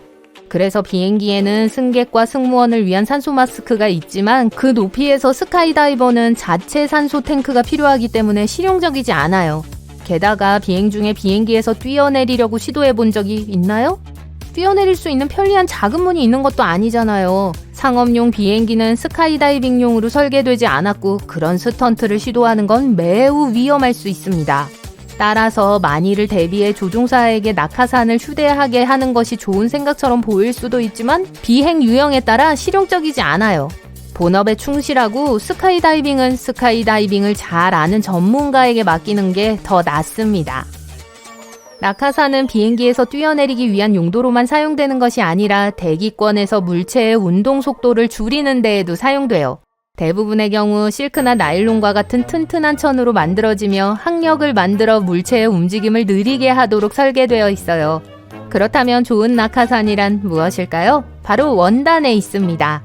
낙하산 천은 높은 파당 강도, 찢어짐 방지, 탄성 및 공기 투과성을 가져야 해요. 날실과 충전재는 각각 특정 방향으로 특수하게 재단되고 재봉됩니다. 이렇게 하면 찢어진 부분이 더 이상 퍼지는 것을 방지할 수 있어요. 낙하산은 캔버스, 실크, 데크론, 케블라, 나일론 등 다양한 원재료로 만들어집니다. 립스탑 나일론은 가볍고 무게 대비 강도도 높고 방수도 되는 데다 찢어지지 않는 특성 덕분에 인기 있는 소재예요. 낙하산 원단의 제조 공정은 조립, 마감, 리깅 등의 단계로 매우 복잡합니다. 조립 과정에서 립스탑 나일론 천은 컴퓨터 가이드 메커니즘을 사용하거나 둥근 날 전기칼을 사용해서 수동으로 패턴 조각으로 절단돼요. 사다리꼴 패턴을 함께 재봉해서 쐐기 모양의 장치를 만듭니다. 그런 다음 여러 개의 장치를 나란히 재봉해서 원형 캐노피를 만들죠. 각 패널과 솔기는 결함, 주름 또는 인치당 잘못된 스티치가 없는지 세심하게 검사해요. 올바른 재료와 세심한 제작으로 낙하산은 비상시 사람을 안전하게 지상에 착륙시킬 수 있습니다. 다음에 낙하산을 보게 되면 낙하산을 만드는 데 들어간 모든 노력과 세심한 주의를 기억하세요. 놀라운 낙하산 이야기가 나와서 말인데 대본의 한 작은 회사가 방금 역사를 만들었습니다. 나사의 최신 탐사선인 퍼시버런스5가 화성에 안전하게 착륙하는 데 도움을 준 특수 하이테크 낙하산 원단을 개발한 장본인이 바로 이 회사예요. 극한의 열을 견디고 우주선을 목적지까지 안전하게 운반할 수 있는 가벼운 원단을 만들어야 했기 때문에 쉽지 않은 도전이었습니다. 하지만 15년간의 노력 끝에 그들은 해냈어요. 고속으로 방적된 고강도 나일론 원사를 사용해서 이 독특한 원단을 개발했고 세탁, 착색, 특수 마감 처리를 거친 후 큰 테스트를 준비했어요. 그런 다음 이 소재는 미국에서 낙하산 형태로 재봉되어 세계 최대 규모의 풍동에서 테스트를 거쳤습니다. 하지만 이 이야기의 가장 멋진 부분은 회사의 직물부서 책임자가 화성 착륙을 목격했을 때였어요. 그는 TV에서 자신의 제품이 붉은 거인에 무사히 착륙하는 모습을 보고 모든 냉정을 잃었습니다. 어떻게 그런 놀라운 일을 해낼 수 있었을까요? 글쎄요, 이 회사는 미국에서 열린 업계 행사에 작품을 전시한 후 나사의 제안을 받았는데요. 세상에나. 그들은 퍼시버런스 로버가 화성에 연착륙할 수 있도록 이 맞춤형 천을 만들었습니다. 화성에 가서 낙하산을 보게 된다면 이 놀라운 사람들과 그들의 멋진 낙하산에 감사하는 걸 잊지 마세요. 이 천 조각은 누군가 와서 화성을 정리할 때까지 그곳에 남아있을 거예요. 대부분의 사람들은 유명한 발명가 레오나르도 다빈치가 낙하산을 발명했다고 생각하지만 이는 사실 신화입니다. 1968년 일부 연구원들이 고대 르네상스 시대의 그림을 조사하던 중 레오의 낙하산 디자인과 매우 흡사한 스케치를 발견했어요. 이 그림은 레오나르도가 태어나기 70년도 전에 살았던 이탈리아 발명가의 작업실에서 나온 것이었답니다. 그 이탈리아 발명가는 진정한 르네상스 시대 사람이었어요. 도면을 디자인 도구로 사용한 최초의 사람 중 한 명으로 당시에는 꽤 큰 이슈였어요. 그 전에 발명가들은 그저 날개를 달고 최선을 다하는 정도였죠. 그의 원고에는 온갖 종류의 장치가 가득했습니다. 어떤 것은 완전히 독창적이었고 어떤 것은 고대 디자인을 복사한 것이었어요. 그런데 말이죠. 그의 낙하산 아이디어는 자기가 직접 고안한 게 아니라 건물에서 뛰어내려 약간의 상처만 입은 것으로 추정되는 다른 발명가에게서 영감을 얻은 거였어요.